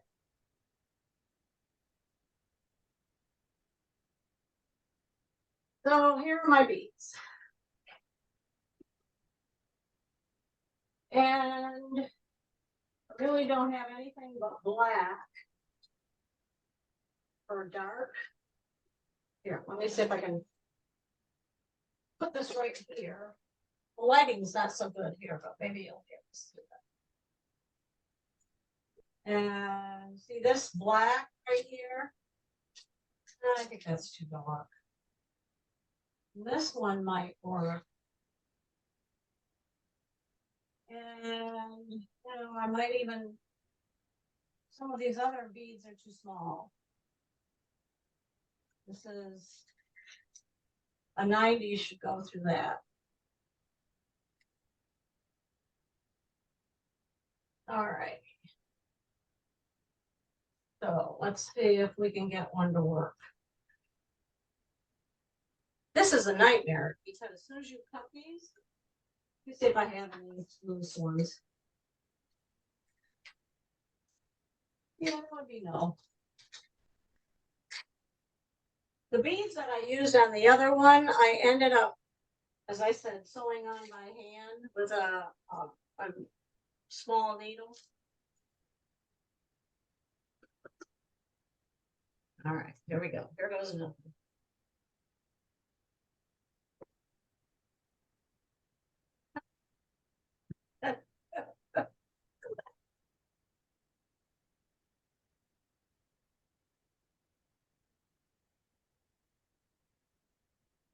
Okay.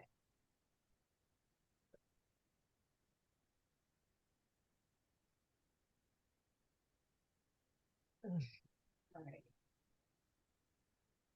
Now.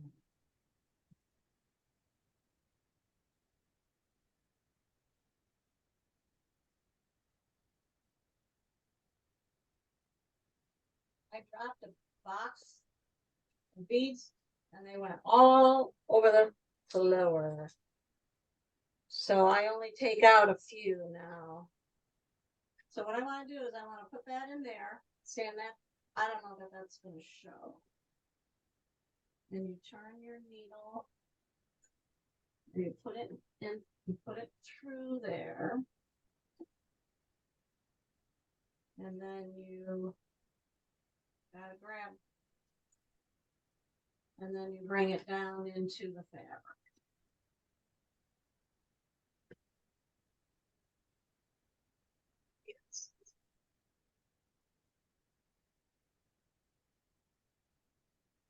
There it is.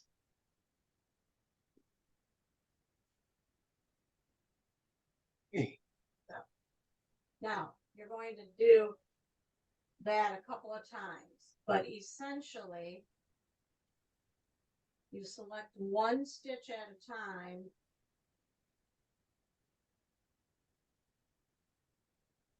Let me see if I can show you what I did.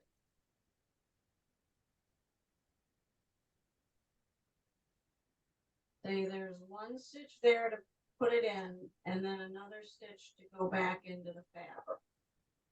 And then you want to tie it off. So let me take off the tie off that I have on now and do it manually. So again, what you're going to do is, now that's caught in there. See? Stitch so it wouldn't come out. So what I'm going to do is, I'm going to put the needle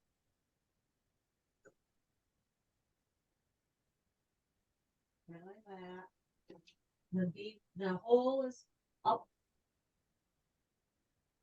Put the needle in. There we go. There's one stitch. Then I am going to make another stitch on the outside.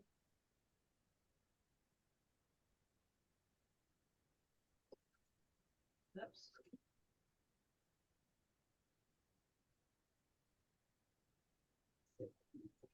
There. And then probably another stitch on the inside. Make sure I grab it. Then one over here. And I just have to make sure that I can tie it off without breaking it. Here goes nothing. Yeah.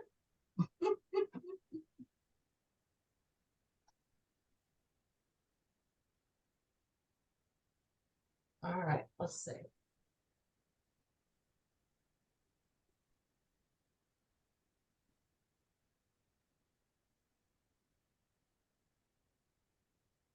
So I tied it off.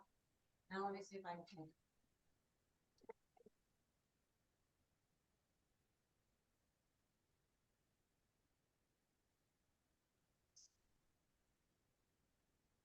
Oops.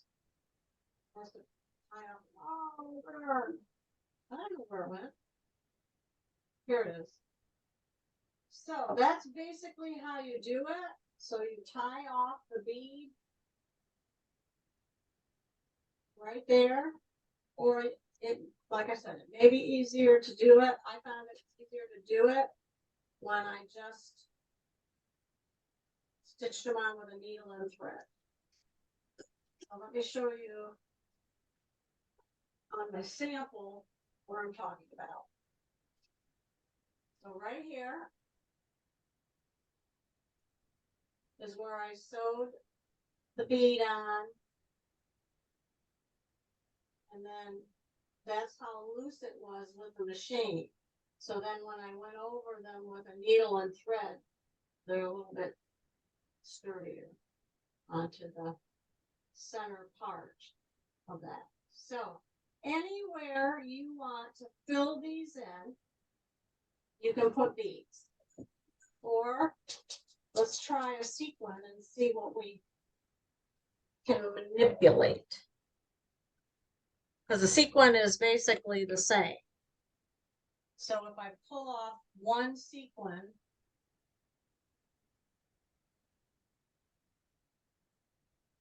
like this, I'm going to put it right there, and then I take a stitch and then bring it over, and then go back and take a stitch. Now you can program your machine to do that too. So And it looks like this. Now, what would work are those bigger sequins. This is all we had at the store. But those bigger baubles, they would work really well. Okay, but that's on there. It just doesn't show. I was disappointed that it didn't show as much. Now, let's see if there's, I have a blue one too.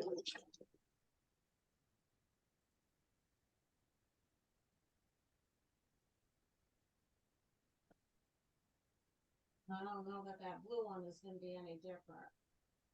So when you start picking your fabric and your trims and all that, make sure that it works. Now, if I wanted to stitch this, I would have to use, let me go back and show you that stitch again that I would use.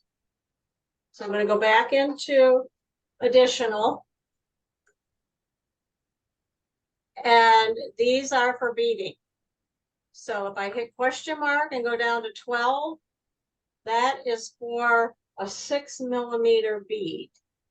And that probably will work, but one can try and see if you can stitch that up. So I don't have a long piece of this, so I might, if I wanted it longer like this, I don't have enough, so it might be better if I had a little bit more to work with. But let's give it a try here on the sample.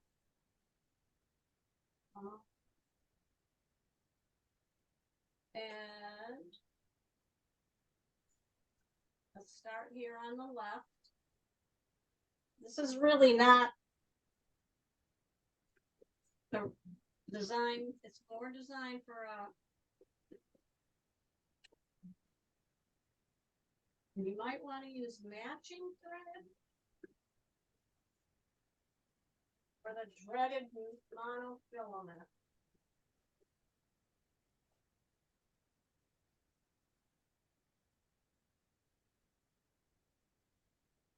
Right there. See? You can see the stitches as it swings over. If this were beads, then the bead would hide that. So you may want to go to a thread that matches, or as I said, the monofilament, because it's going to definitely show. However, when you go to do the beads like this, there is a beading foot. And that one, in this case, I wouldn't use the 6 millimeter.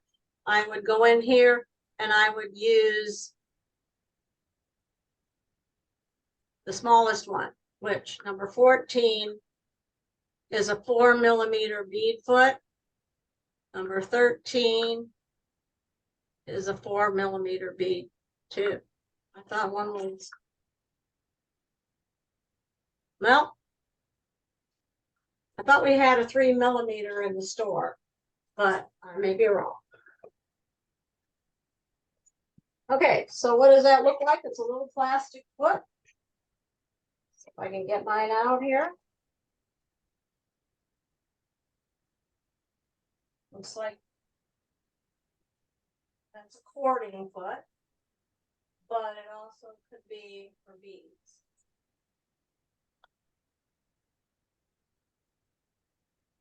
At least that's what mine. Let's see if I have it in another spot.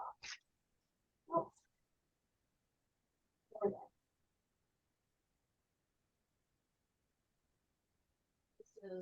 This one of these doesn't fit my machine, and I don't. I think this was from another machine, so I'm going to switch to this, and I seriously doubt the machine's going to recognize this. Let's see what it recognizes. It says it's the invisible zipper foot, but it's not. Okay, here we go. Now I'm going to pick that other stitch. I'll show you what I'm picking in a minute. Picking number 14. Right there, number 14. There, that. See how tiny that is? Okay, here we go. Like I said, these, I have not been able to find these anywhere. So I have no idea where I got them. They went in a little package with no label, nothing. So. All right. Let's see, where do I want to put this?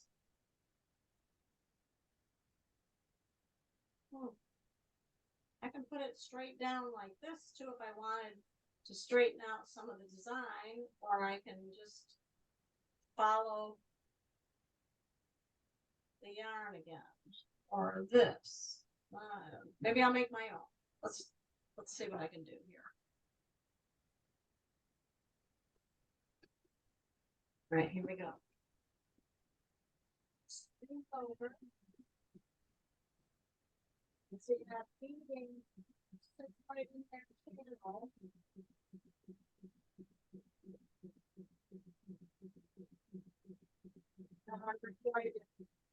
Like this.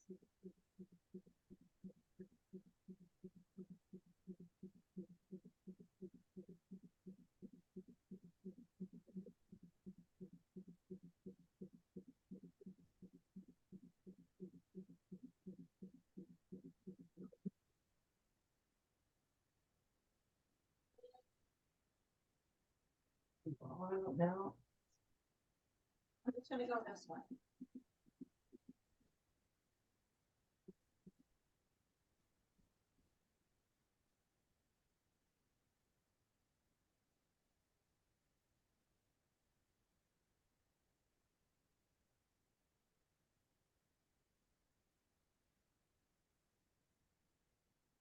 Now, I do have some plastic beads that I got on Amazon. And it looks like this. I haven't even opened it yet. For the attachment, the beading attachment on our machine. And looks like this.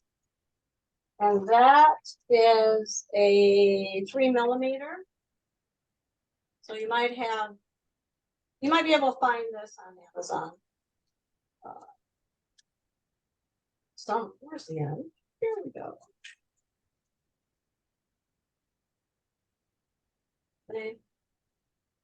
But these are glass beads. The difference is these are glass beads and this is plastic. If I go down this way, see, I gotta remember and decide which is going to be my front cover. So this could be it, or this could be it. And I'm leaning more to this. Right there. So I have to decide if I'm going to put my lettering up here, then I probably should put the beading here. So I'm gonna hold off on this and do the lettering next. All right, so here we go. This time instead of gold, I am going to use the dark blue.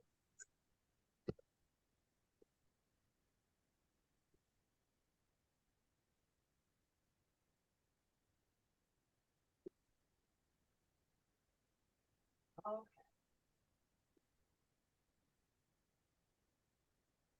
And here we go. You don't need to look at my cords. All righty, here I am going to pick monogram. And there are two monograms, monogram 1 and monogram 2. And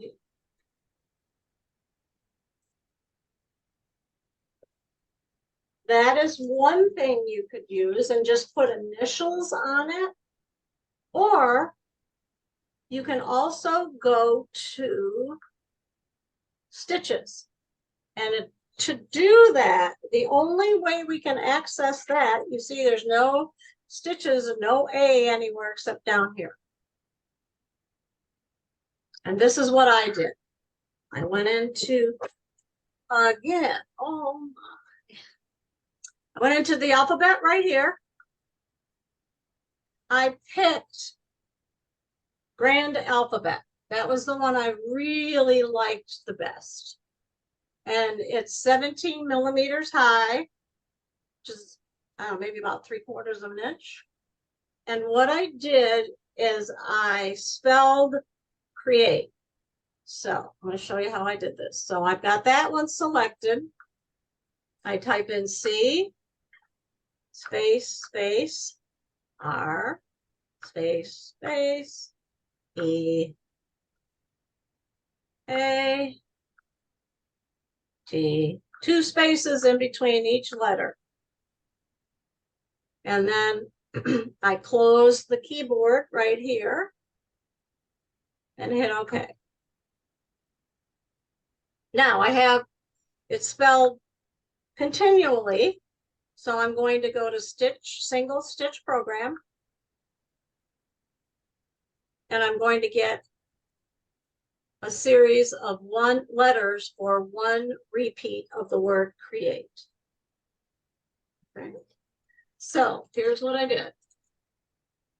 Now, if I wanted to use this as my fabric, that is when I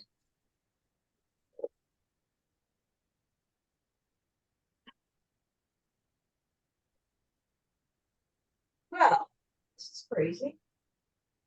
It wrapped around my foot. All right. So let's go back to the bed of the machine and my sample. Put the blue down. And then I tried a piece of it on top.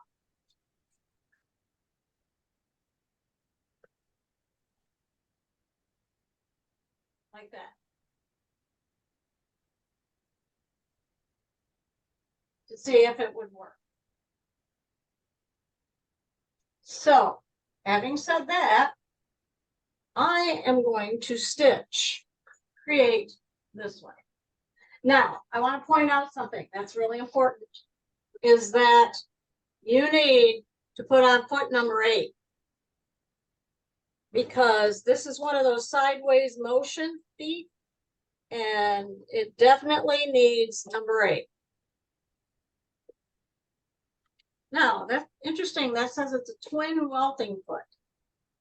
Did the job for the beading though, too. So, all right, here we go. Let's see if it's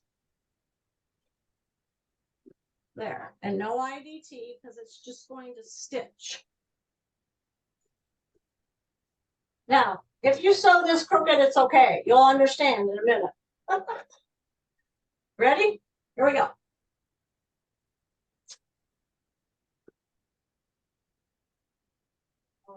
Stitches the letter first.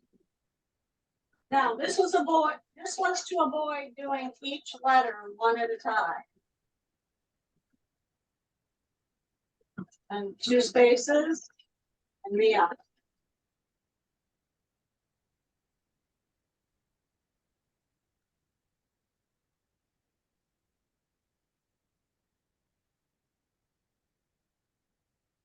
Now the E.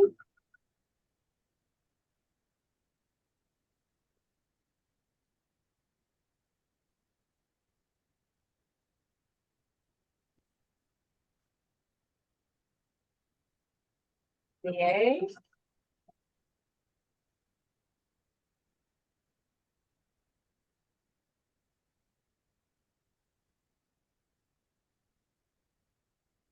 And the T.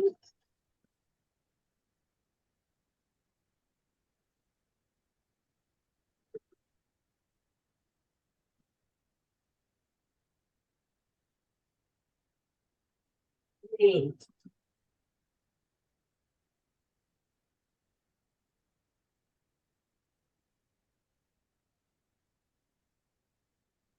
Remember, I chose single stitch repeat, so it only stitches at once. And I'm going to come.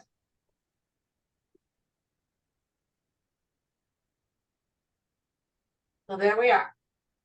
Right? Okay. Now, I'm laughing at myself because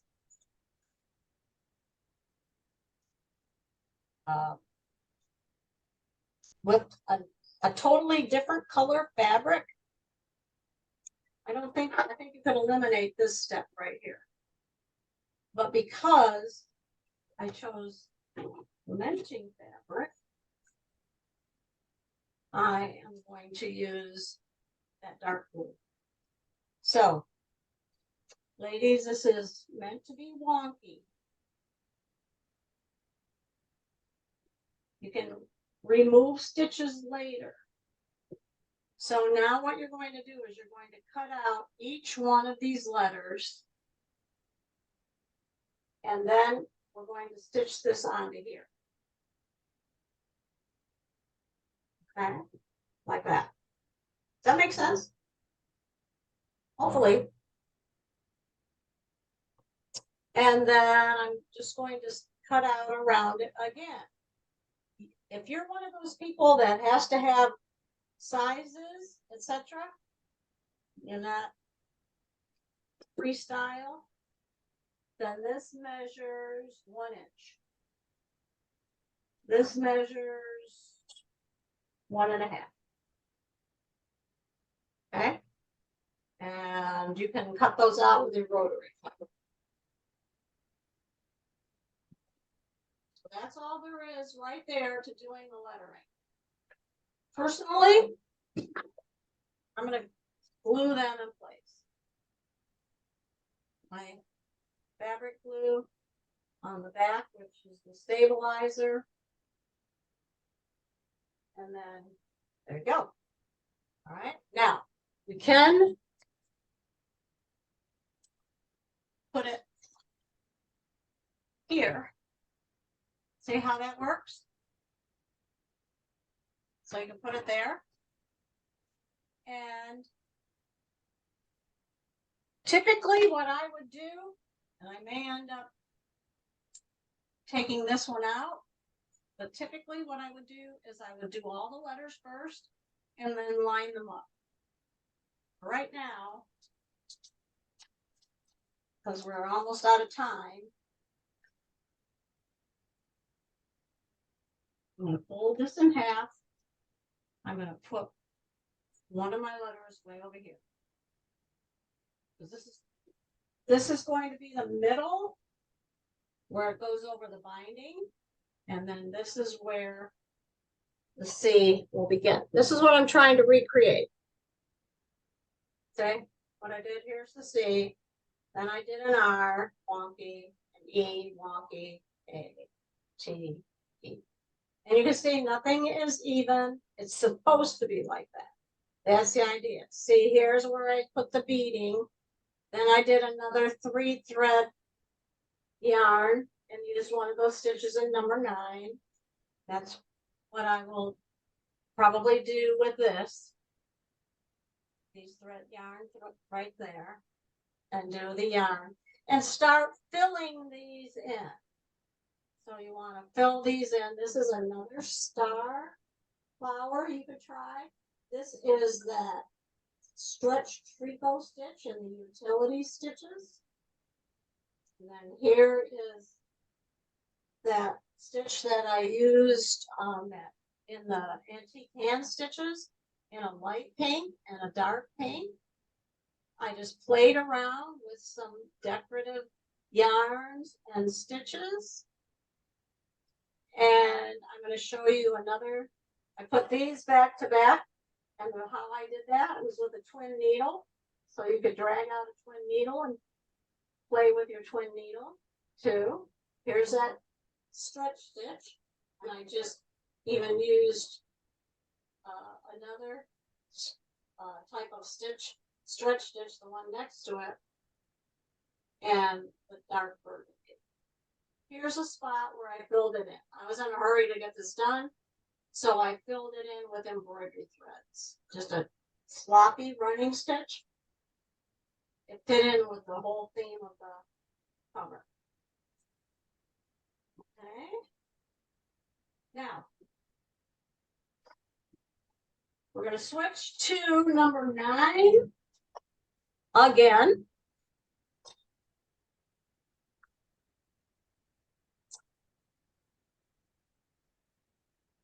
Right there. And we're going to go this time to number 9.2. Right there. 4 direction stitches. These were designed to sew on patches, and you can use any one of these, but beware, sometimes they're a little bit confusing. I just did the straight stitch to avoid confusion. Now let's take a look at the screen. Do you see that straight stitch? It's going to the right. Let me pick another one. Maybe that'll make more sense to you. If you can see it, there's a zigzag. See the zigzag? The zigzag is going to the right. And indeed, it is going to stitch to the right. Then when you hit the reverse button, I'm hitting the reverse button over here, you'll see that now it's going down. Hit the reverse button again. Now it's going to cross and then back up. All right, I want to show you how this works. So, says again, I need to use foot number 8, so I'm leaving that on.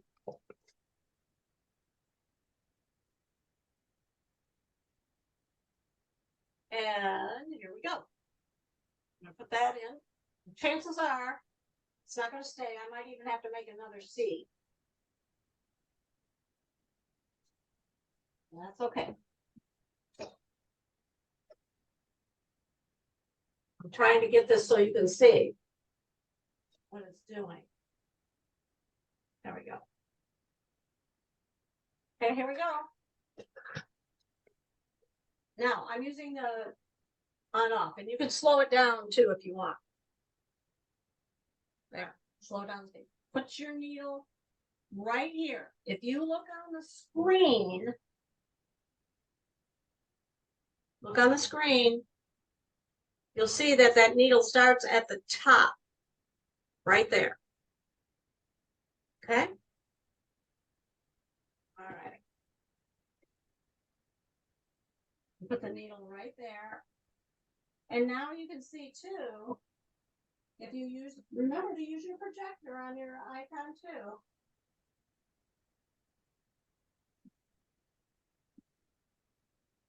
There, that's right at the top. Lower the presser foot. See what it does? It goes like this. And then it goes down. Now I'm not happy with this. I'm going to rip it out.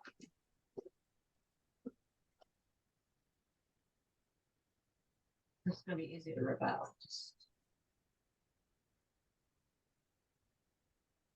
See, I like the straight stitch better. Had a little bit more control. But you, again, you can adjust these. Don't forget, this is just like a regular stitch. So, oh no, you can't adjust it. I take that back.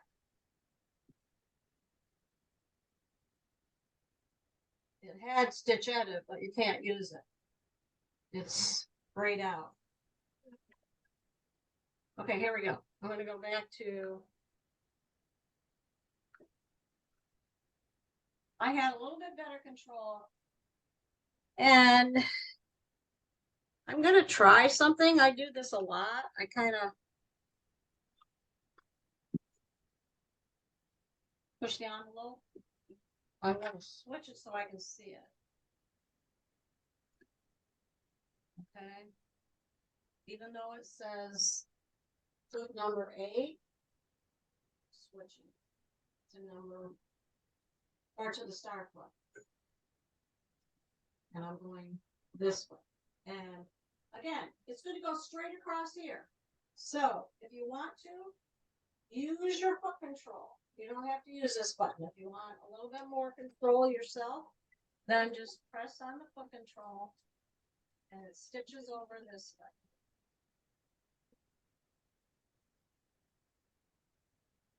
When you get to the corner here,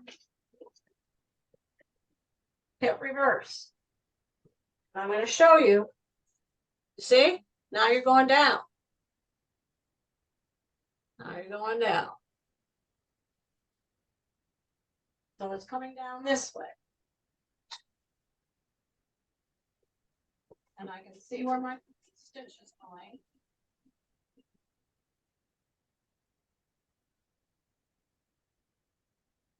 Now I'm going to hit reverse. See it going across there? Use your projector.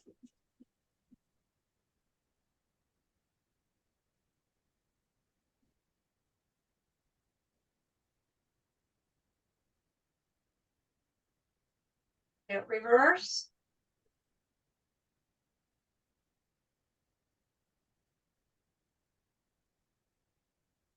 Back on.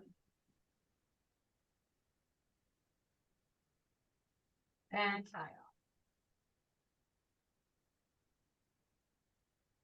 Now where that little hiccup is, I would go back and just fix that. I would actually, I'm not going to do it, but I would actually go back around and then back up there. So definitely practice first with this one, you know, with this patch. That's what that is designed for, is a patch. If you don't want it to show as much, then stitch on your background fabric and it won't show as much. But I kind of like this look on the fabric. But realize right now I have to rip that out because I need to put more accents right here. Just things that are flat, stitches that are flat. Then I wanted to show you too, another thing that you could do with decorative stitches is you can go right here into this, and some of you may already know this, and go back into a category with decorative stitches. For example, number 5, and let's see, maybe 5-2.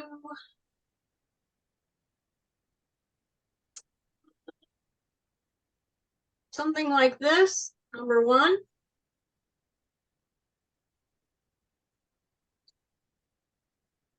Maybe, and try something like that. Also, if you want, you can go into Stitch Creator, find that same stitch, decorative 2, that one. Look in the edit screen, and now you will see you can hit this icon right here, which is 3 times, and that will do the stitch 3 times. What am I talking about? Hit OK. Got my little decorative sample piece here. And stitch. Now this one says it's an open toe. Now it says it's a ruffler. Okay, let's go. What it will do is it will stitch over it 3 times and making it very bold.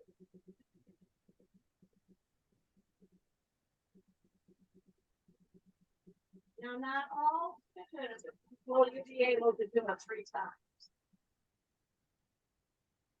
But you have to do that inside Stitch Creator.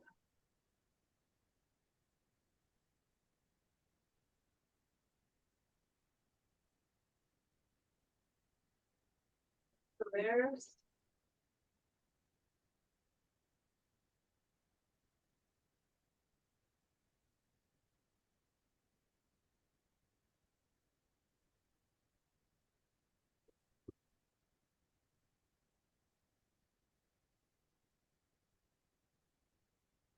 So there it is with that really definitive stitch right there, because it's stitched over it 3 times. Whereas if you take it off,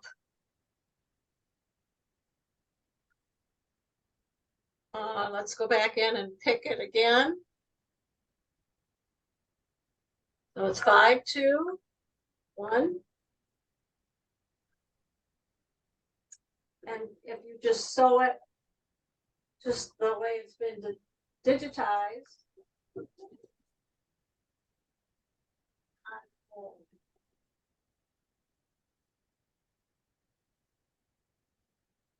I will probably use that too on my cover.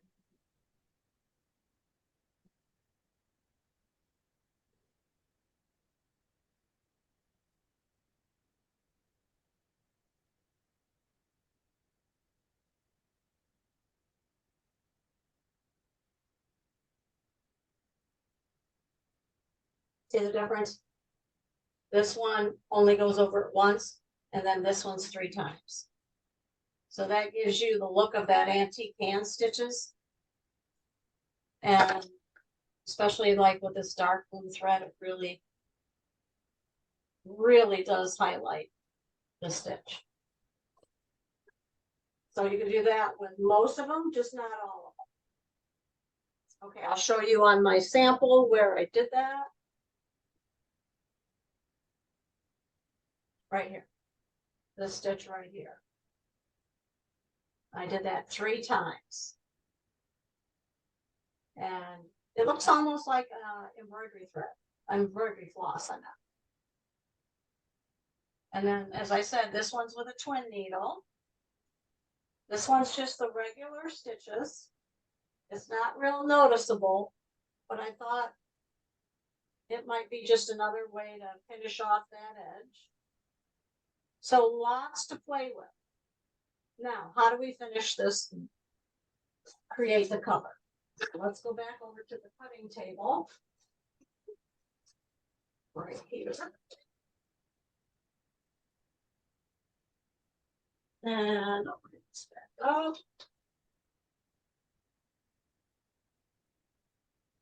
And I'll show you. Let me put it on its side. Maybe that will help. Okay, so what you're going to do is, this is really kind of quick and easy. You're going to put your lining right side together. So let me show you what I'm talking about. Here's my lining. How can I be connected to a thread?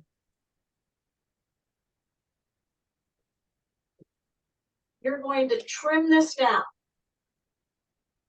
You're going to trim this down so that you have a 1/2 inch here and then a 1/2 inch here.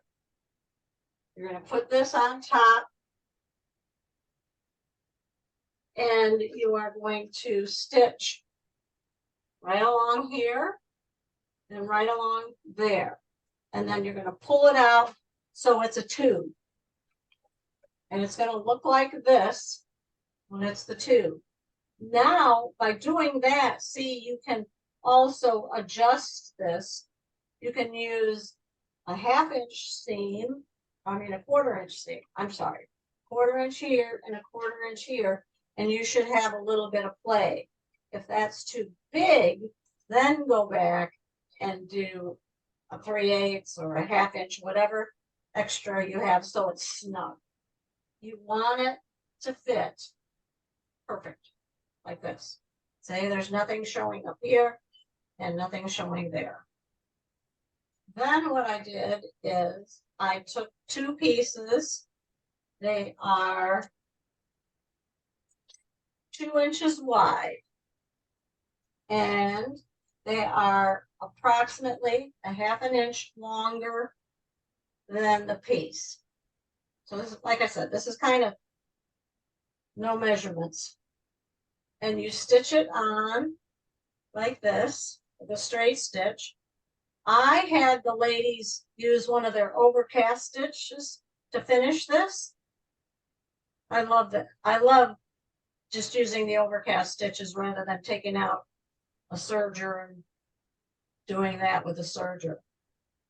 Then I tucked it in, folded it like this, and stitched across the top and across the bottom. Okay. I put it right sides together like this, see? There you can see the overcast stitch. And just flipped it over like this. There we go. Here's the difference. Say this one is stitched. Press it here, stitch it there. This is stitched right here and right here. Same thing. It's just a cover. It doesn't have to be perfectly finished. This slides in here. And this slides in there like that. And then you have a finished cover.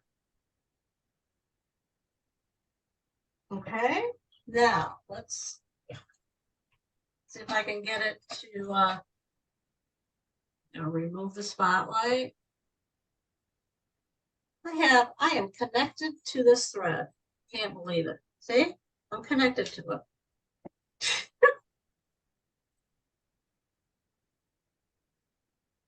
That's because I've been walking around in circles. All right, ladies. Now, questions. I've left some time for questions. No questions?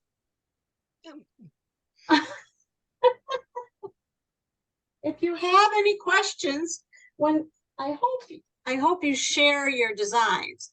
I would really love to see it on the group. And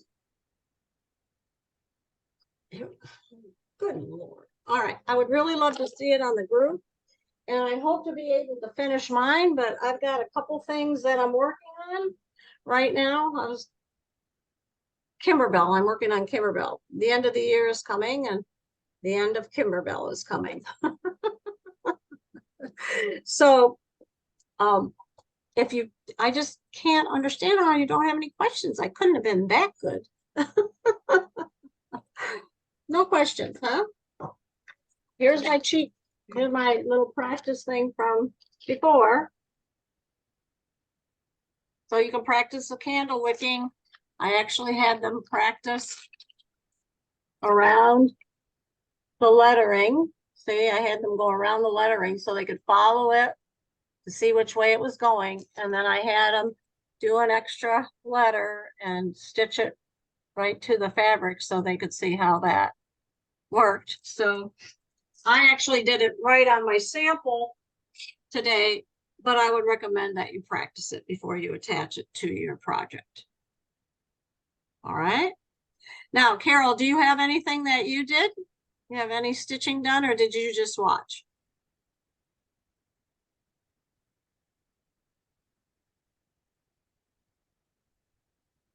I see the Elvis back there. I have a question. Who's that? Lynn, Oh, all right, Lynn. the star foot, what number is that? What number is the star foot? That's a good question. Let me 35. see if I have, I know I have my accessory book. Hang on.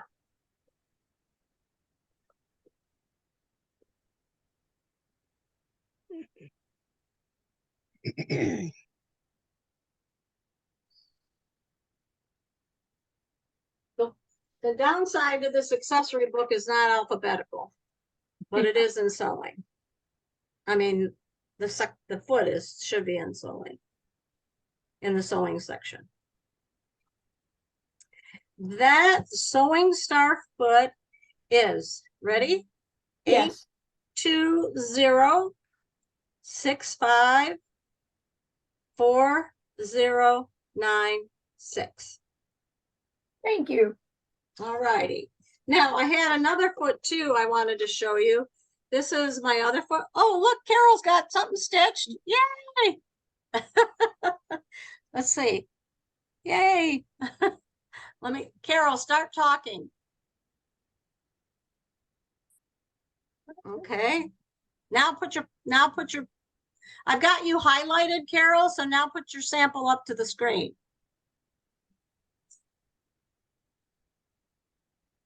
Where are you? There you are. All right, say some, oh, she can't say anything. That's right. Her sound is off. All right, does anybody have anything else stitched? You guys are just watching. I know you were, so. All right, Carol, you're on your way. I know you like to do things at your own pace, but here's another foot that is interesting. This is a chenille foot.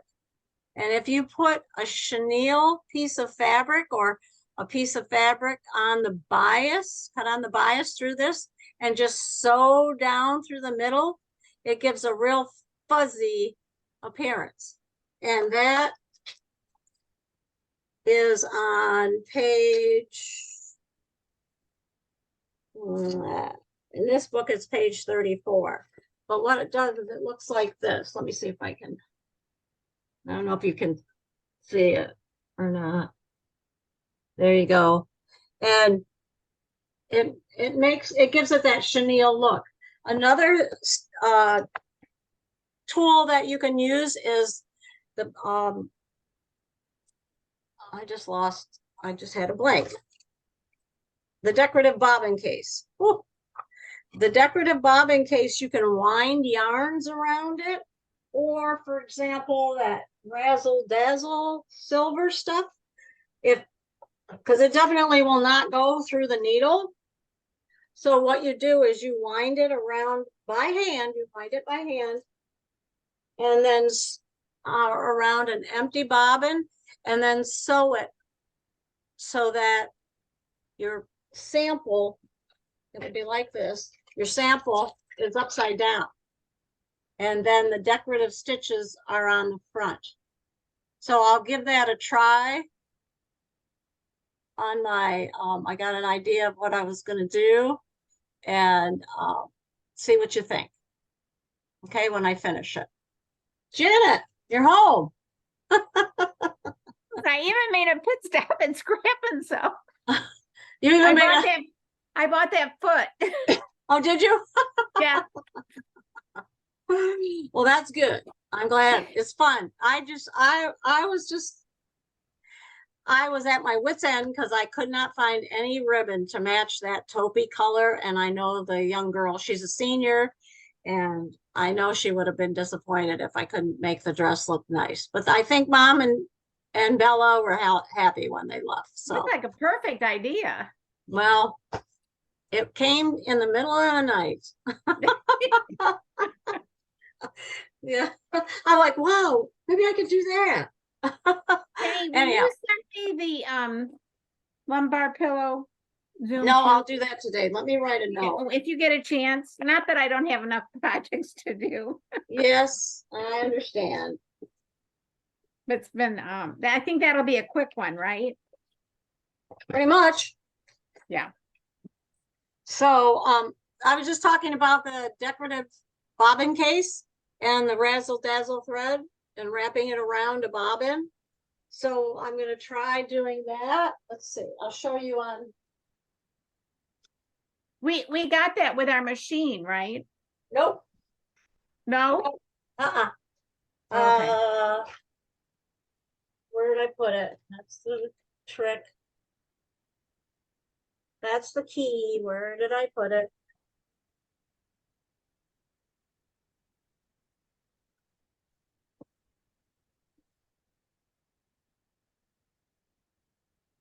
Oh, I can't find it. So first, I'm going to have to find it. But it was a separate tool. And then, hang on. I gotta change my screen so you can see what I'm doing. Okay.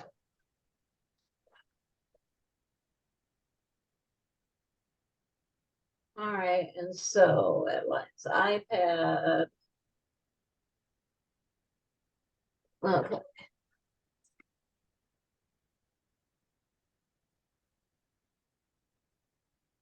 Okay. So what you're going to do is you're just going to take your bobbin, and there's no way to turn this off when it starts to go low. So, you know, just push it until you run out. But what I'm doing is winding my hand this dazzle onto the bobbin. Just like this. Not real tight, rather loosely. I even have a tail there.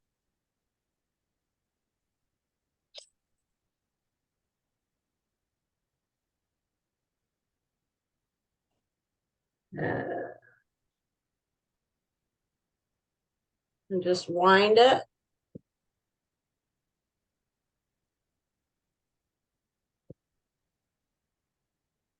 You knock your thing behind you. Like this.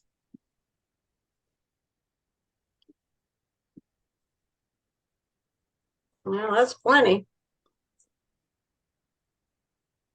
Then let me show you the picture of it in the book. Since I can't, I thought of this at the last minute. Otherwise, I would have dragged it out.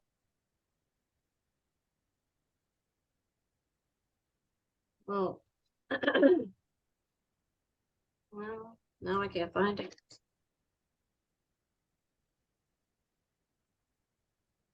Well, I thought I saw it. Apparently not.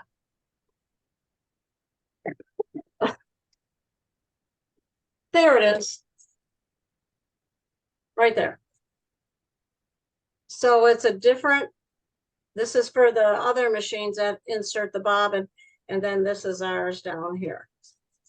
So the idea is that you can adjust it with a little screwdriver, and then you're going to thread the top of the machine with your regular thread, and then put on the foot that it recommends, 2A or B, and then you want something where the density is loose. So I'm probably going to pick something like this open stitch right here. See how it kind of goes open and kind of just a free form stitch. Nothing like the candle wicking or anything. You'll drive yourself crazy. And then you sew on the wrong side, so when you turn it over, it's on the right side. And go slow. So, and if you have to, you can increase the needle tension up from the stitch. So if I'm picking this type of a stitch, see where I can find something that might work.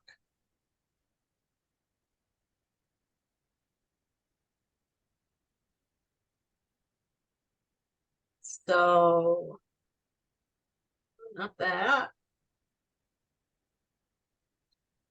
More of an open one, something like that, maybe.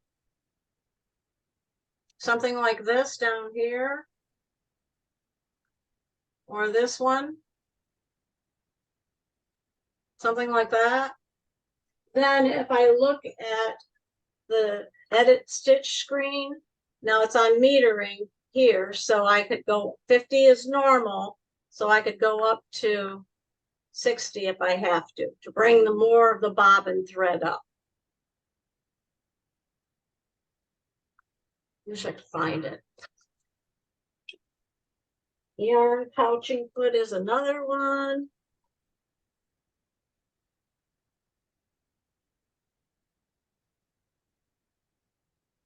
And maybe it's way there in the back. There it is. Yeah. I just didn't pull the drawer out enough. Looks like this. So when you take it out,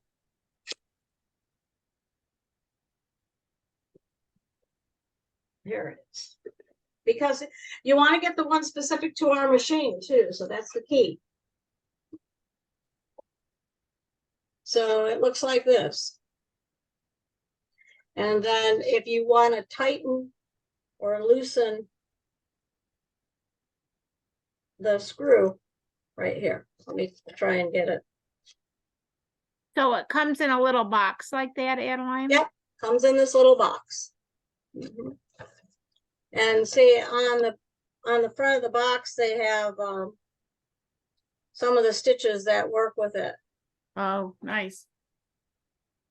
So, and you could just do a couching foot or a couching stitch too if you wanted to, or like a free one. This one's using embroidery. And actually, if you look on My Sewnet, there are some stitches, embroidery designs that are designed for specifically the bobbin case.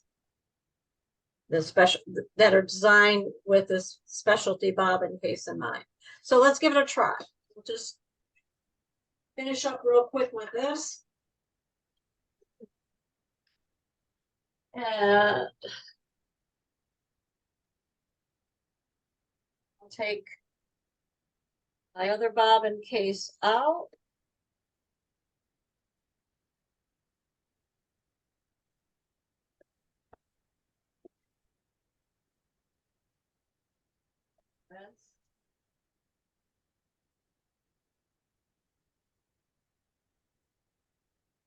Oh, and dirt too.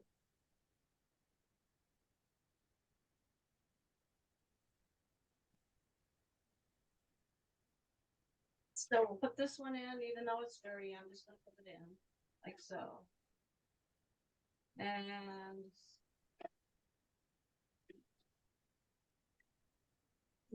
okay, let's get it to sit flat. There we go. Put the foot or the plate back on gently.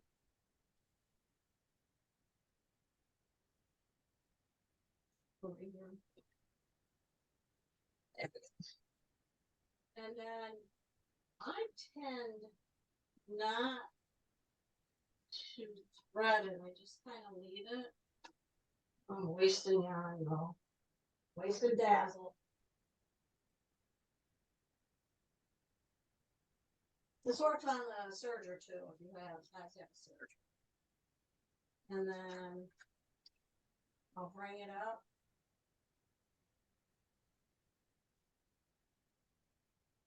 There's a hole in the throat plate, like so. And then, okay, let's see what we get. So I'm gonna turn it upside down like this, so.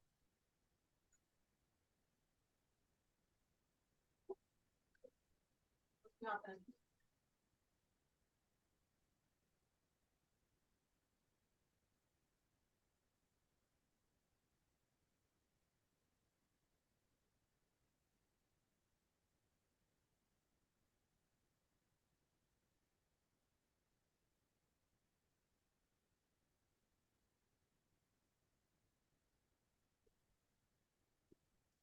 All right, needle up, put the foot up. And there we are. Isn't that cool?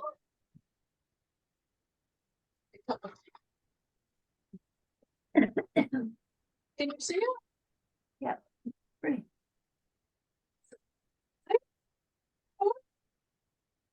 But show us the back.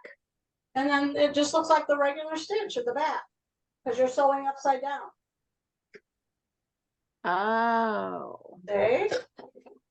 So it looks like that. So if you have a darker threads or something thin like that, I could even use my yarns wherever I put them. The yarns on the card, like I said, wherever I put them. Or the rat tail cord. In that bobbin? As long as you can wind it around the bobbin, yes. Oh, you can. wow. And see, what you don't do is you don't go through the tension. You don't want to go through the tension. So when you're sewing that, you're okay, you're sewing on that side. Okay. Yep. So I'll look and see if I have anything else that might work. Cause it may, you may be able to see it a little bit better. Let me bring it over here. Let's see if I get the lighting away from it. There we go. That might, so you can see more of it now. See? So when it, combined with the darker thread on the bottom, which is why you see those little Looks like little stitches. rhinestones. Yeah, it does. It actually does. Yeah. So that's another one to use. I'm looking for those cards.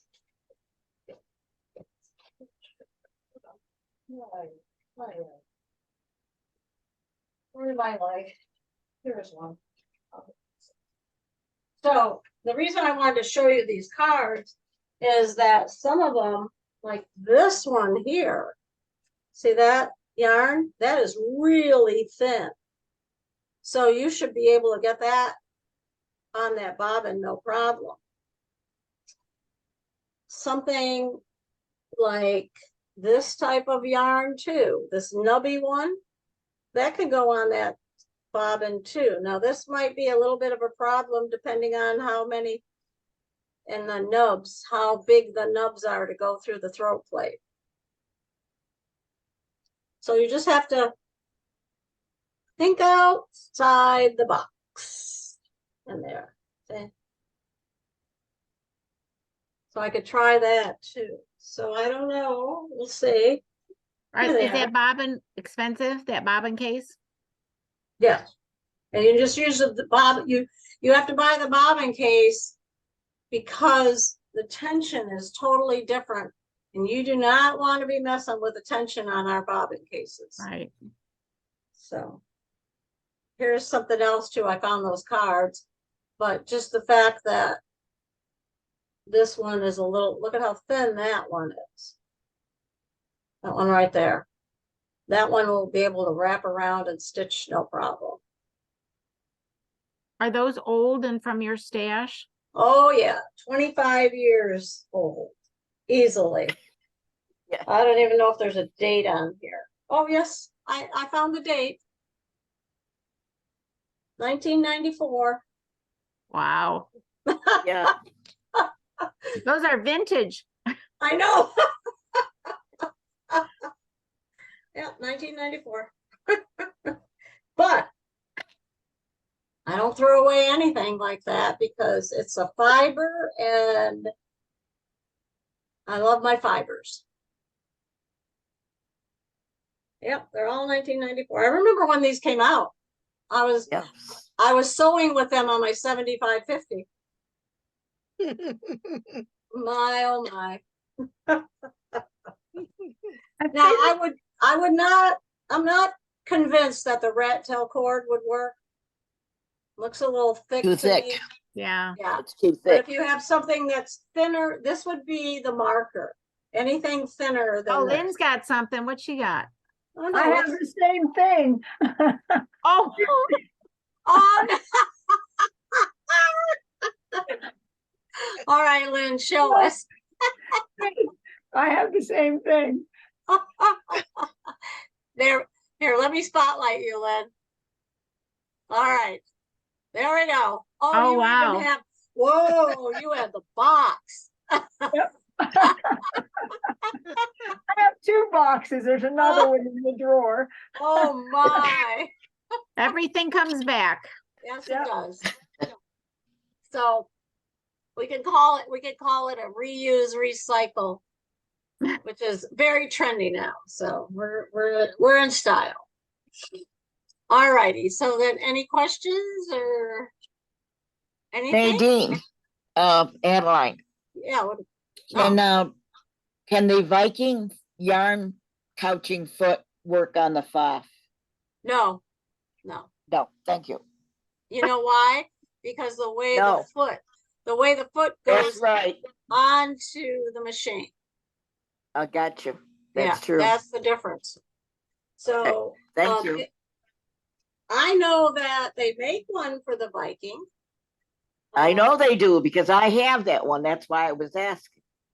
No, I know, but which machine is it for? It was for a previous machine. Yeah, so